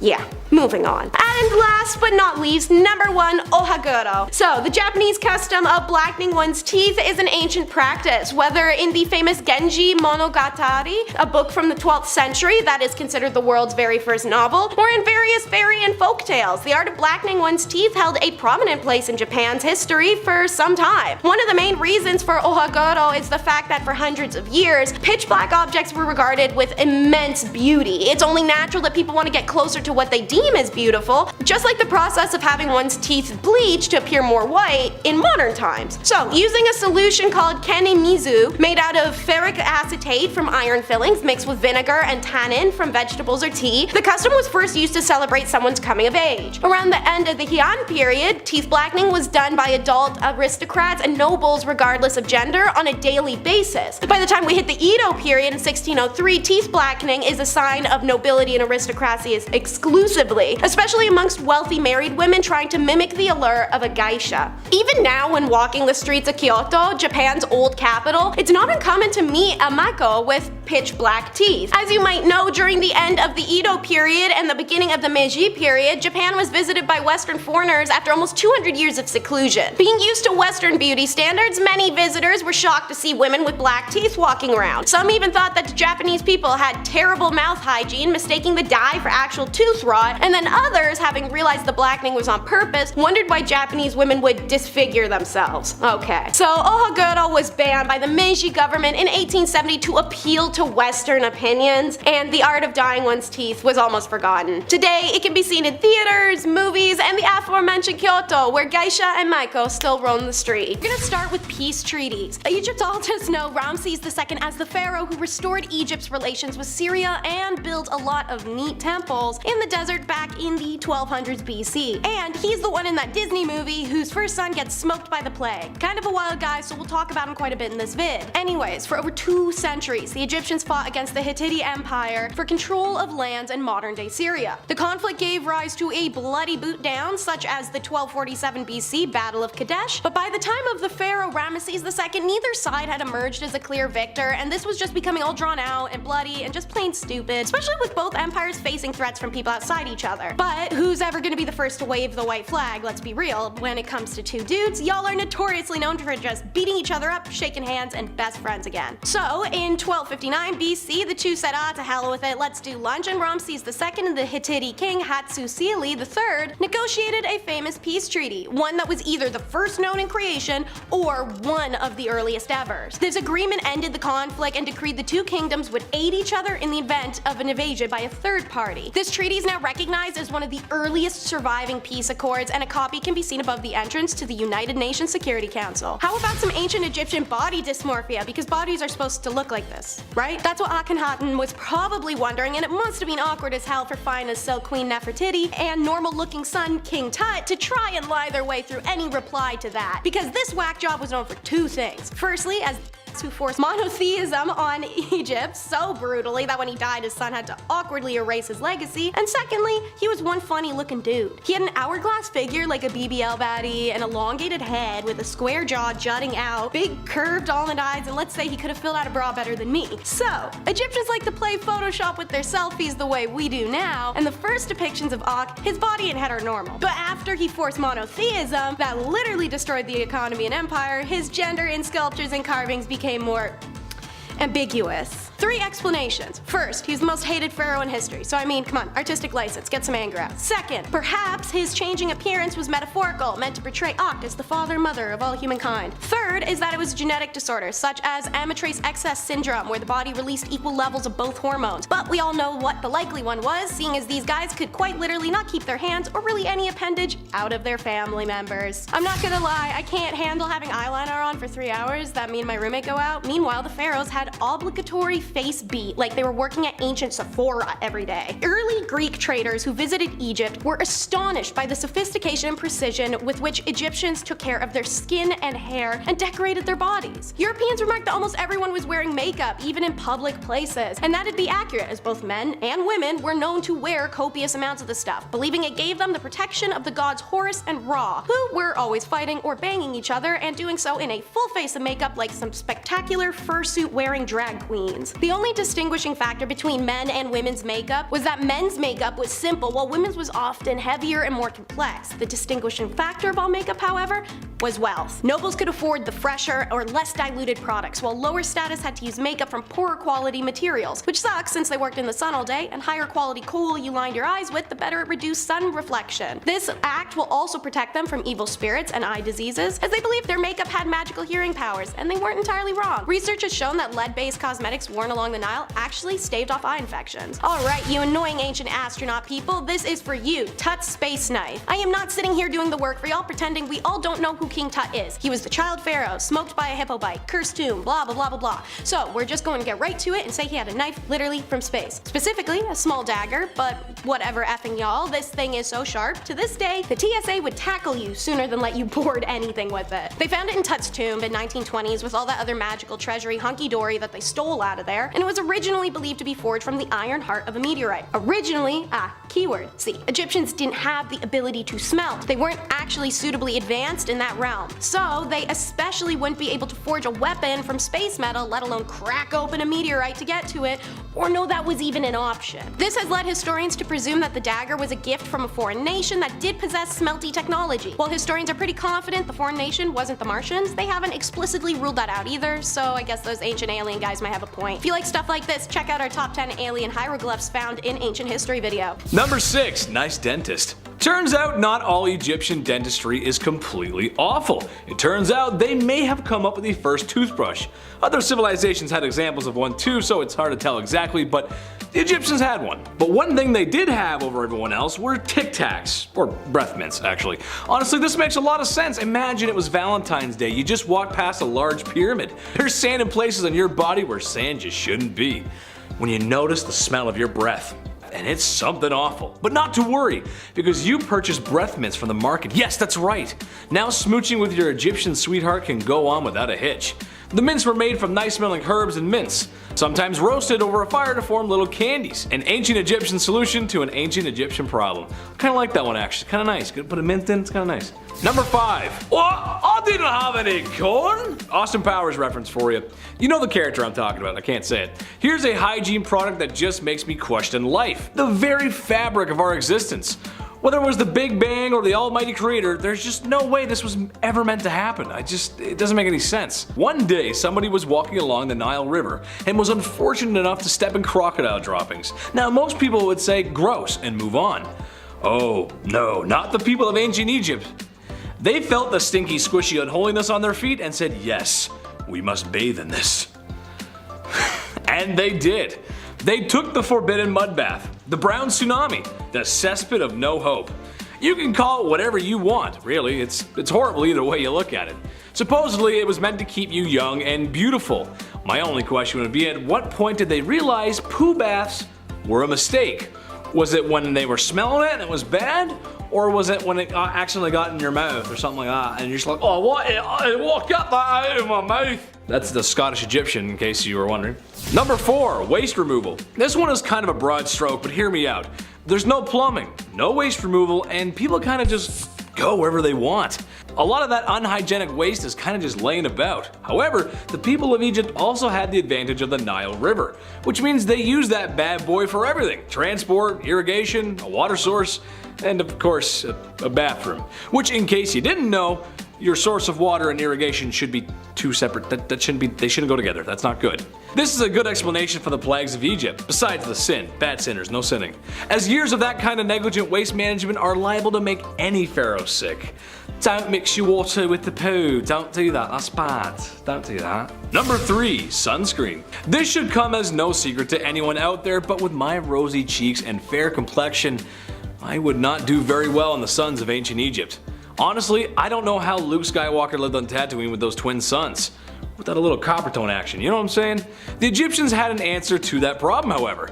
Not the whole living on Tatooine part, that just kinda sucks no matter what. Blue milk is weird. They had a makeshift sunscreen using rice bran extracts and a few other ingredients that were meant to help protect against the sun's rays. How effective was it really? Not sure, cause the only stuff I'm willing to test out is the real stuff. And if I get burnt, then I start peeling. And then somebody has to rub aloe vera all over me. Be right back, I'm gonna get some sun. Number 2, cursed craft dinner. You've got no plumbing in your palace, and it's time for dinner. So how does an Egyptian royal make his favorite pot of KD without water? I mean, if college kids can do it in their dorm room, surely they can master the art of post-secondary cuisine. Well, for some unlucky folks, it means taking a pot and walking down to that old Nile River. Almost like people rely on water or something, and take a big scoop of water and bring it back. But while you begin to scoop some water, you may notice someone is picking up crocodile dung. And people are bathing in the water. And to your left, there's a maiden washing clothes, and to your right, there's a man doing something I can't repeat on YouTube. Oh well, time to scoop some more water up and consume this clean, nice water at home. Oh, this is the best. Tastes like the village. It's nice. Number 1, pink milkshake. Does it still count as hygiene if you ain't breathing? I say yes. Besides the pyramids and maybe the Nile, mummies are the most famous things about Egypt. And in a weird way, it is hygiene. Hygiene for the afterlife. When someone super important passes on, it's time for a little game of operation. Stomach, liver, intestines are removed and put into jars. You never know when you might need that next. The heart is left because it's the heart, and the Egyptians were die-hard poets, so you got souls in there, you gotta keep that. The most grim process to me, however, is turning the human brain into a forbidden milkshake by mashing it with a small spike and then draining it out in what must have been the grossest waterfall ever. Oh god, that's so gross. Anyway, then you take some linen and start wrapping the mummy up like a dad wrapping last minute gifts on Christmas Eve.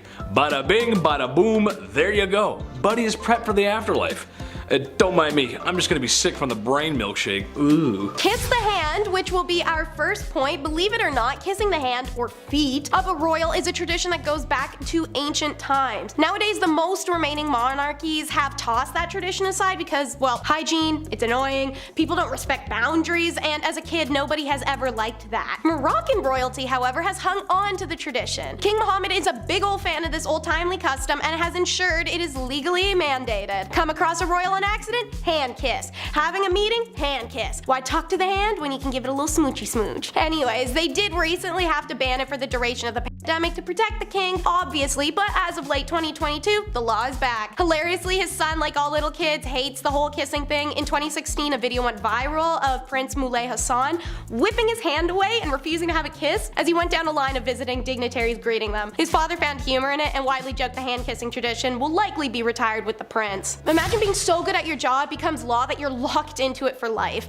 The Bureau of Astronomy for Lifers. In ancient China, the emperor was known as the son of heaven, and society functioned off the concept that the emperor was God appointed. Naturally, the imperial government would regularly reinforce the idea of the emperor's divine right by using stories and symbolism that indicated heaven's pleasure at the emperor's leadership. The stories and symbolism came from astronomy, with the study equated to divining the future of the empire and its rulers. As of the Qin dynasty, their government had special departments specifically for celestial phenomena, drawing up calendars, producing advice, and evidence. When Zhu Yozong, the first emperor of the Ming dynasty, came to power, he was not only so impressed with the astronomers and their predictions, but also the ability to see past the normal eye. Why, hell, he decided the rules were needed to control the Imperial Bureau of Astronomy. These men were practically prophetic, and this skill invaluable. What if someone stole it, or one of them wanted to quit and waste their brains on being a farmer instead? No, Zhu needed to make sure that under wraps and locked up for only the Son of Heaven's use. His rule bound all officials in the bureau to their posts,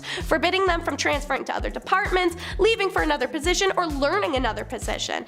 And because it felt like it was such a supernatural skill, surely it must be in the lineage. So their descendants were also bound to astronomy and forbidden from engaging in other fields of work. They've got so little to talk about, it makes more sense to sit in silence. British royalty's list of permissible conversations has about as much flavor and depth as a boiled chicken breast, which the whole family kinda already looks like they eat for 3 meals a day anyways. But more on the British family and their notoriously spiceless food later. According to the former butler of Prince Charles named Grant Harold, the British royal family isn't supposed to discuss intercourse, religion, politics, or money, which are all incredibly relevant things for monarchs to be talking about. Literally all 4 of those things correlate with every facet of their title, job's existence, but okay, prudes.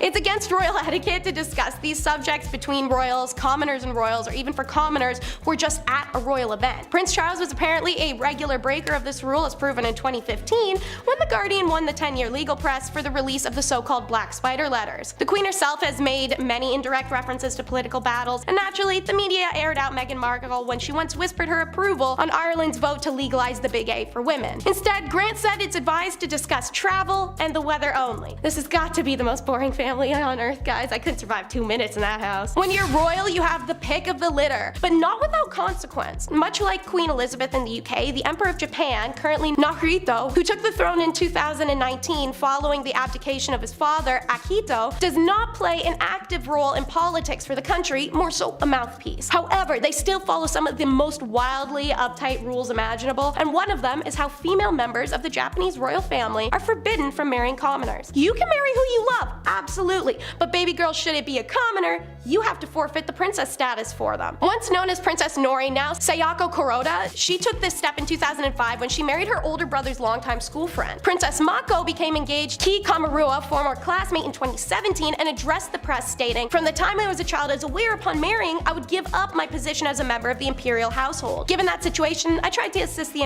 emperor and do whatever I could to fulfill my role as a member in the imperial household, while also valuing my own life." The two were wed in 2021 and Mako now works in New York City. Naturally, there are double standards. The same sacrifice was not required of Prince Akishino, the brother of Sayako, and when he married outside of the Japanese aristocracy. His wife is the daughter of a university professor. Ashiko's wife wasn't the first commoner woman to marry into the Japanese royal family, but she was the first from a middle-class background and was subsequently harassed and dragged through the mud.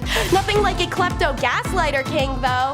Amasis' crime was literally being a petty thief. Absolutely zero yard cred for that one. Dude was a raging alcoholic, nympho, and made it to the throne by being sent to calm down a rebellion, but instead chose to join it and lead it, overthrowing the pharaoh and earning him his throne. Ever a master of tact, he sent the king his declaration of war by actually lifting his leg and farting and telling the messenger to take that back to the king. He's that guy. But what was most hilarious, at least to me, was the fact he's a kleptomaniac that would steal his friend's stuff, then put it in his house, invite those friends over, intentionally bring them to the room where the item was, and then try to convince them that they'd never owned it in the first place once they'd seen it. This is the single most frat boy personality I've come across in ancient times anywhere, and it's glad to know that it actually does come from somewhere. By making religion illegal, he was defying the laws of the gods, Akhenaten's monotheism. Intentionally erased from history until the 19th century, Egyptian pharaoh Akhenaten established the first known monotheistic religion called Atenism, which was rediscovered in the late 18th century and integrated by the 19th and 20th centuries religious philosophers into the histories of the three Abrahamic religions. During Akhenaten's first years as pharaoh, he did recognize the existence of other gods, even though Aten was his primary patron deity. There exists iconography from early Akhenaten's reign where he was still Amenhotep of Aten, and that includes images of the other solar gods. However, those scenes of Aten sharing space with other gods soon disappear in later depictions, and some of these iconographs of Aten alongside other deities are defaced a few years later after their creation. Additionally, any mention of Akhenaten's old name, Amenhotep, was also hacked out. Akhenaten would eventually officially proclaim that Aten was the one and only god, and he condemned the worship and or acknowledgement of any other deity, going so as far as to remove their names and effigies. This actually led to Ak's condemnation of memory, a practice reserved for scrubbing unlikable people from history. By imposing these laws, he defied the universe's laws and those unspoken of freedom of religion in them. Womp womp, y'all ain't gonna like this one. It's puppy mills. Very legal, as they should be. Your reminder to please go to the SPCA and a charity and adopt one of those adult animals or rescued baby animals rather than financially feed a puppy or kitten meal because you want a fancy breed. But back in ancient Egypt, they were not only incredibly necessary, but also, well, common dog. Is it okay to use that right now? In Saqqara, researchers have discovered burial sites filled with a huge number of mummified animals, nearly 8 million of them, and most of them are dogs. The catacomb in particular is one dedicated to the jackal-headed god Anubis, who represents the afterlife. Archaeologist and Egyptologist Salma Ikram writes that the animal mummification began in ancient Egypt to allow beloved pets to go on to the afterlife as well, to provide food in the afterlife, and to act as offerings to a particular god. Nowadays, people go to church and they light a candle when they wanted some godly handouts, but the Egyptians were in for the long haul. One little flame isn't enough, so instead they would offer a mummified dog. To get a mummified dog, well, Ikram says the huge number of mummified dogs implies, if not completely confirms, the existence of ancient Egyptian puppy mills. As, quote, you don't get 8 million mummies without having puppy farms, and some of these dogs were killed deliberately so that they could be offered. So for us, that really seems heartless, but for the Egyptians, they felt that the dogs were going straight up to join the eternal pack with Anubis, and so they were going off to a better thing. 2,000 years later, Alex is facing his crimes. During his stay in Egypt, Alexander the Great was proclaimed the new pharaoh. He received historic titles associated with the position, such as the son of Ra and beloved of Amun. Whether Alexander also received the elaborate coronation ceremony at Memphis, however, is debated. But what won't be is him being on this list. Fight me all. Although he was in control of Persia by 330 BC, a very drunk and very angry, he stripped royal treasuries as he went through the country and captured Persia's capital, Persepolis, burning it to the ground in a final act of revenge against Persia with all the treasures inside. Alexander the Great's Macedonian army then pillaged the city, destroyed the palace complex, killed almost every single civilian, and then violated and stole the women. So, 2,377 years later, on the 26th of October 2022, Alexander the Great stood trial for war crimes at the UK Supreme Court. He was charged with 4 counts of violation of laws and customs of war during the raising and conquest of Persepolis. The prosecution argued that Alexander was a war criminal who committed atrocities at Persepolis as a deliberate political act. The defense argued that the burning of Persepolis was not politically motivated, rather it was merely a tragic consequence of his drunken behavior. And shockingly, the jury acquitted him on all 4 counts of war crimes.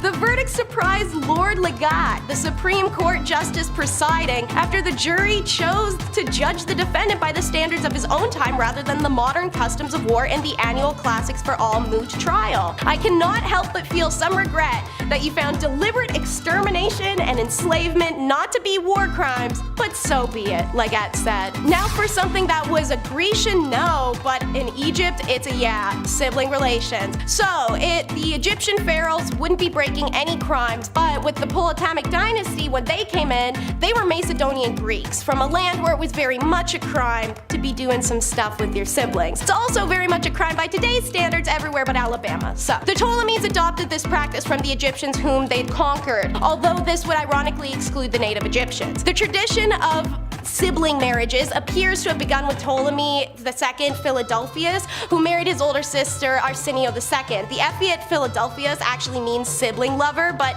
they kept it clean. It wasn't until the union of Ptolemy III and Arsenio III that this custom of interfamily marriage resulted in the first birth of an heir. All earlier heirs to the Egyptian throne in the Ptolemaic dynasty had been from the side wives. As noted by historian Sheila L. Agar, the Greeks clearly believed that interfamily relations were repugnant not only to the gods, but to all right-thinking individuals. Given that the Greek literature sees it as one of the greatest taboos, things did not turn out well for Oedipus after all. There has been a protracted scholarly debate as to why the Ptolemies engaged in it. One of the primary explanations is they were influenced by the local culture. However, the practice of sibling marriage may have also bolstered their legitimacy as authentic pharaohs in the eyes of their Egyptian subjects. Despite this, even though other Greek families had moved to Egypt were also marrying cousins, there is a tendency to blame the Egyptians for the Ptolemaic issue. Now, the insane way in which Cleo learned the toxic limits. Alexandria became a prestigious center of learning and the first medical center of the ancient world. As the last member of the Ptolemaic dynasty, Cleopatra inherited the throne, but also the great inclination of the Ptolemies towards medicine and science. Attracted by knowledge of venoms and poison, Cleopatra began to test them on condemned prisoners to see the different reactions produced in the body and found toxic limitations. By tricking or directly forcing the prisoners into testing these poisons and mixes, Cleo learned oral poisons would cause disturbances such as painful spasms, nausea, abdominal cramps, and slow ends. She even had set snakes on prisoners in order to compare the major effects of venomous snake bites caused by the various species in Egypt, such as vipers or elapids. It has been said that Cleopatra used the cobra to take her own life because it would also make sense in some Egyptian mythology, being associated with the sacred uraeus worn by the pharaohs. However, there are several problems with this theory, and some scholars argue when she decided to take her life, using the information from testing these poisons, she would use a poison that would make sense, that given the possibility to choose the best one to have a quick and relatively pain-free death. Number 10. The pressure. As much as the royal family's existence is a complete sham, the power that is given to them by their adoring idiot public must reflect poorly on the nerves of the staff. Like it or not, which I don't, these losers are the face of an entire country, and so if you make a mistake while working for them, suddenly you've just spit in the country's face. There have been a number of instances where members of the staff have come forth with stories of what it's like to work for these middle-aged children, and every single time it's been embarrassing. Most of them are going to be sources of points on this list, but hey, you know, the pay's worth it, right? Number 9. How to Call the Queen to Dinner. On June 3rd, 2011, a documentary was released detailing exactly what it's like to work as a royal servant. It details the hardships faced by members of the staff, but one stood out to me in particular because of just how utterly pathetic it was. In the documentary, one former staff member recalled how he'd called the Queen to dinner by stating, "Your dinner's ready." Oh my goodness, how could he say that? Doesn't this loathsome worm know that the proper way to call baby for Din Din is to clearly state, "Your Majesty, dinner is served"? Oh, and you'd better not forget their bib, lest baby make boom boom. But hey, the pay's probably worth it, right? Number 8. No vacuums.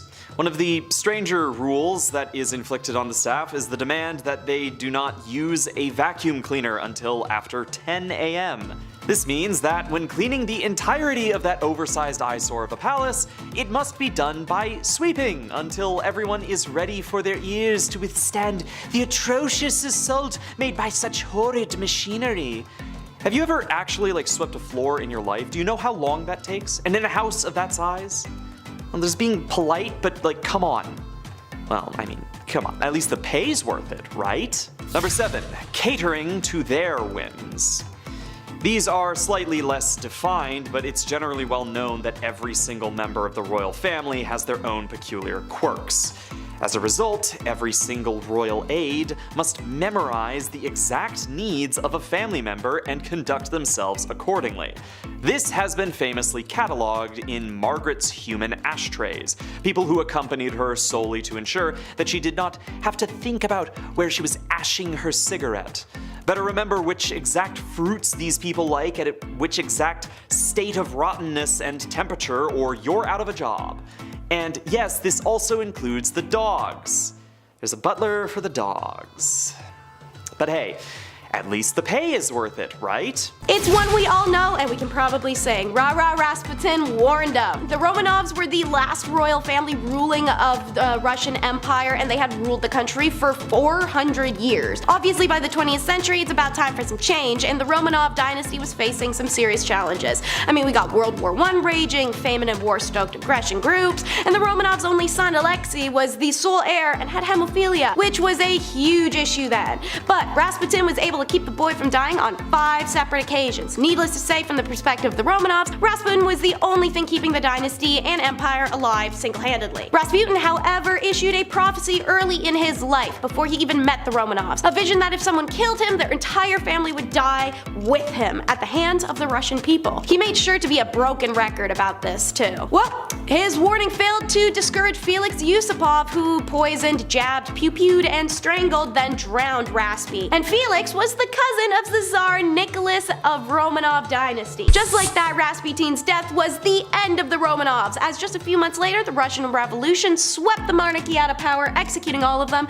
and making Rasputin's prophecy come true. A lesson in theft: the strawberry tiara. Why theft? Because a lot of these stolen jewels are the cursed ones, and it's not clear where the curse of the Hesse Darmstadt comes from, but the court jeweler points to the strawberry tiara as the culprit. The tiara was designed by Prince Albert, husband of Britain's Queen Victoria, for their daughter Princess Alice to wear on her wedding day. But before he could see her walk down the aisle in it, Albert died of typhoid fever at 42. Alice wore the tiara at her wedding and brought it to Hesse, where exactly 17 years later to the day of her father dying of the disease, Alice died of typhoid. But not before watching one of her daughters suffer and die of it as well. Alice, like Victoria, carried the gene for hemophilia, and through her daughters, Alice passed it on to the Spanish and royal families with tragic results. Perhaps none of that was down to a curse on the strawberry tiara, but then in 1937, 5 members of the Hesse-Ducal family were flying in a relative's wedding when the plane crashed while they were trying to make an emergency landing. Everyone on board was killed, and the strawberry tiara was recovered from the wreckage in one piece. This time, a curse waits 10 generations. Nepal had become a sovereign nation in the 1700s, ruled by Prithvi Narayan Shah, and there are 2 stories for how he became cursed. Both begin with him coming across a supposed hermit. Either the hermit offers the king food, which he refuses, or the king offers the hermit a bowl of curd, which he eats and then tries to exorcist vomit on the king, who obviously moves out of the line of fire. Either way, the hermit is actually revealed to be the god Goraknath, and he was pissed. So, King Shah is told his line would fall after 10 generations. Horrifically, on June 1st, 2001, the then King Nepal Biryendra Bir Bikram Shah Dev and most of his family were together in their palace. For reasons that are still not clear, the Prince Dipendra, the king's son and heir, entered the room loaded with weapons and killed 9 people, including his father, mother, brother, and sister. Dipendra then tried to take his own life and ended up in a coma for 2 days, during which, because of how monarchies work, he was officially Nepal's king by default. Dipendra then dies and the crown is passed to Birendra's brother before Nepal ended its monarchy in 2008. It lasted exactly 10 generations. How a curse of twins led to Zulu defeat? Maybe. The Zulu people had a belief that twins were cursed, and Makabi and her sister Mamana were allowed to live because their father, King Jama, who loved his precious daughters too much, he just couldn't fulfill that obligation. His subjects were not impressed and proceeded to blame everything bad that happened to the Zulu on the curse the sisters carried by being alive. They even blamed them when their own mother died, which was bad news for the clan, seeing as she hadn't provided a male heir before her soul's departure. Makabe continued to buck tradition. When her father died, she became regent for the young half-brother that she had, even though no woman had ever held that position before.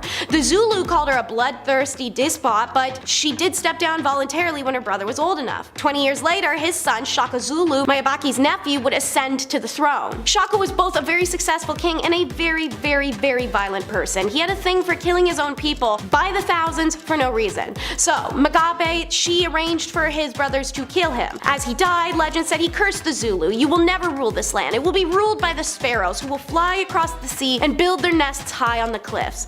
It's said this curse brought the oppressive white invaders that overthrew the next king, and the curse of Mugabe led to the curse of Shaka, which led to the defeat of the Zulu. If she'd shown mercy, perhaps she'd be spared. Death of 3. Just as you have fired, in the same way one day you too will be killed, said Swami Kapatri on the 7th of November 1966. Since 1965, millions of saints in India had started a huge movement to enact laws on cow killings and cow protection. Indira Gandhi promised to do this as a prime minister and received blessings from the Hindu saint Kapatri. She never did though, so on November 7th of 1966, Gopashtami, the most sacred day for worshipping a cow as per Hindu calendar, a huge crowd of Hindu saints and Gaurashkas staged a peace protest in front of Parliament to demand a ban on cow slaughter and were attacked by the police force, resulting in the death of 5,000 plus Hindus. Indira Gandhi's government deployed an estimated 5,000 buses and trucks to remove any eyewitnesses,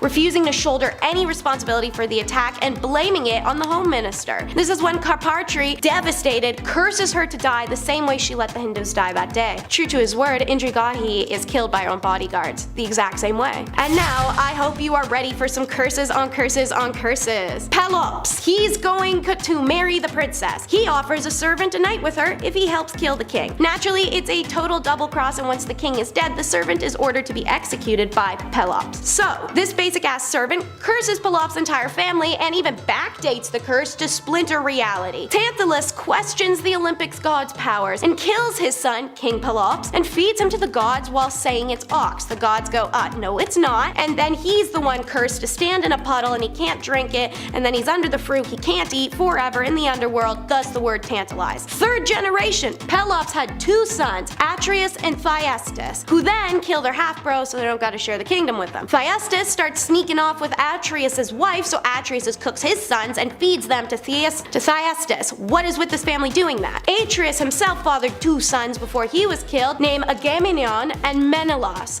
They married Clytemnestra and Helen, who gets kidnapped and causes the Troy War. On the way there, Agames talks crap about Athena, who stops the wind and strands them at sea. Only answer, Agames has to sacrifice his daughter. He does so to the horror of his wife, and the wind returns and takes them to Troy, where they win the war. Oracle concubine Cassandra, cursed by Apollo for not wanting to bang him, foretells his wife Clyte will smoke Agam for this, which she 100% does. Then Cassandra dies too, as foretold. Agam's son, Orestes, comes home to his sister Electra, now the 6th generation of the curse. Persuaded to avenge their father, he commits the horrible Greek crime of matricide and is so shunned by everyone he starts being tormented by fury demons. Within the day of her mother's death, she learns her betrothed took his life, so Electra does the same. Orestes is now completely alone, praying to Apollo. The god suggests, hey, take it to Athena for intervention. They put on the first first trial in history in Athens. The jury voted. 5 voted guilty, 5 voted innocent. Athena broke the tie in Orestes' favor, and with that result, it seems the curse is now done. Orestes returns home to his kingdom to take his father's throne. However, he never marries and has no living family, so the curse of the House of Atreus ended with him, even if Athena hadn't sided with him. The secret love child. Writer Mariel Daniels, then a 16-year-old working on a biography of the Belgian Queen Paola in 1999, casually discovered, the then reigning King Albert II fathered an illegitimate daughter during an affair that lasted 18 years. Casual stuff, you know. She was born Delphine Bowles in 1968, daughter of Baroness Sybil Delcilius Longchamps, and from an early age, Delphine did know who her biological father was. Albert, who she nicknamed Papillon, was a constant presence in her childhood, even taking her on holiday. Though apparently an open secret in royal circles and the reason for marital troubles between the king and the queen, the story only became publicly known in 1999. Delphine had been speaking with Albert her whole life up to this point, who then reassured her that it would just blow over. But then in 2001 his tone changed. He told Delphine he wasn't her father and broke off their contact, leaving her in a state of shock. She eventually launched a legal action to secure recognition in 2012, but it dragged on for years as Albert continued to deny paternity. But when he stepped down from the Belgian throne in 2013, he lost legal immunity, so off to court they went. And it was only in 2020, after court-mandated DNA tests proved irrefutably that the former monarch was the father of artist Delphine Bowles, Albert was finally forced to acknowledge he'd fathered a child out of wedlock 51 years prior. And when it comes to siblings, you know what a big deal it is to say, "I call dibs"? William the Conqueror, the first Norman king of England, had 4 sons. One died before him, but William split his kingdom between his remaining. Robert, who was given Normandy, and William, who was given the holding throne of England. That left the youngest Henry just cold hard cash. William consoled Henry with the prediction that he would one day amount to much more than either of his siblings, who proceeded to make his life hell, stealing from him and locking him away routinely. Then, in 1100, William, the older brother, dies in a hunting accident. Henry didn't even bring the body back. I'm not kidding, he got on his horse and he went around and galloped to secure the royal treasury Winchester before rushing to London, where he was crowned on the 5th of August 1100. He was king before Robert, returning in triumph from the First Crusade, even knew the crown should have been his. Robert attempted to take England for himself, but Henry beat him back, and then after a few years took Normandy too. Robert was captured and Henry kept him in prison for the rest of his life. Henry ruled for 35 years in total and lost his only heir to the sinking of the White Ship, causing a royal succession civil war called the Anarchy. And speaking of dysfunction, it's the crappy Castiles. Born 4th in line to the throne of her parents, Ferdinand and Isabella, Juana was married off to Philip the Handsome of Burgundy at age 16. When a series of sibling deaths made her the heir apparent to Isabella's throne, her husband confined her, using her mother's death in an attempt to press his claim over Ferdinand's for the Castilian throne. Juana already experienced mental illness before this point, and the loss of her mother had been an aggravating factor. Being imprisoned? Yeah, that does not help. After Philip's death in 1506, already known to fly into jealous rages over her husband's mistresses, even reportedly going so far as to attack at least one. Honestly, same energy here, girl. Juana refused to part with her deceased husband's remains for a disturbingly long time and was said to have opened her husband's casket to embrace and kiss him. Juana's confinement continued for another decade after her father's regency until he died. Unfortunately, Juana's husband Philip had spread rumors about her madness when he was still alive, and her behavior after his death didn't help, so her son Charles, who became the Holy Roman Emperor, eventually took over for Juana as regent and then monarch. From then on, it was him who kept her imprisoned and created a fictional world to keep her isolated. No one actually knows if she was crazy or just experienced depression and lived in an era where men undermined her intelligence and constantly threw distressing BS her way. Number 6. The Princess.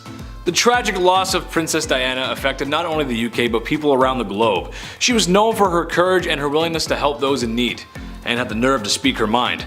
Her shocking demise isn't met without controversy. In fact, it may be the biggest controversy of the royal family. There is some evidence that points in the direction that the royal family was behind her death.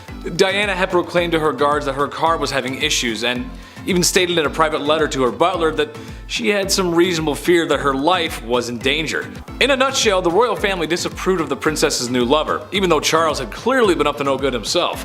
So in order for Charles to remarry and stop the gutter storm in the tabloids that Diana was going to create, they maybe sort of organized the accident that did end her life.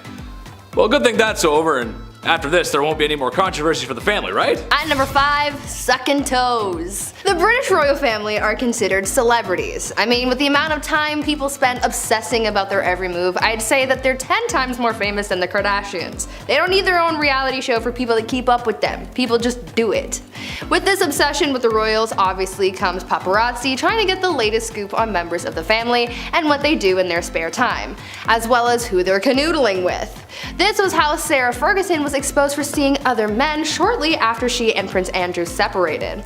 Sarah was photographed topless on a beach with a man named John Bryan, and it could have just been a juicy story by itself, but things got weird when pictures were published showing the man sucking on Sarah's toes.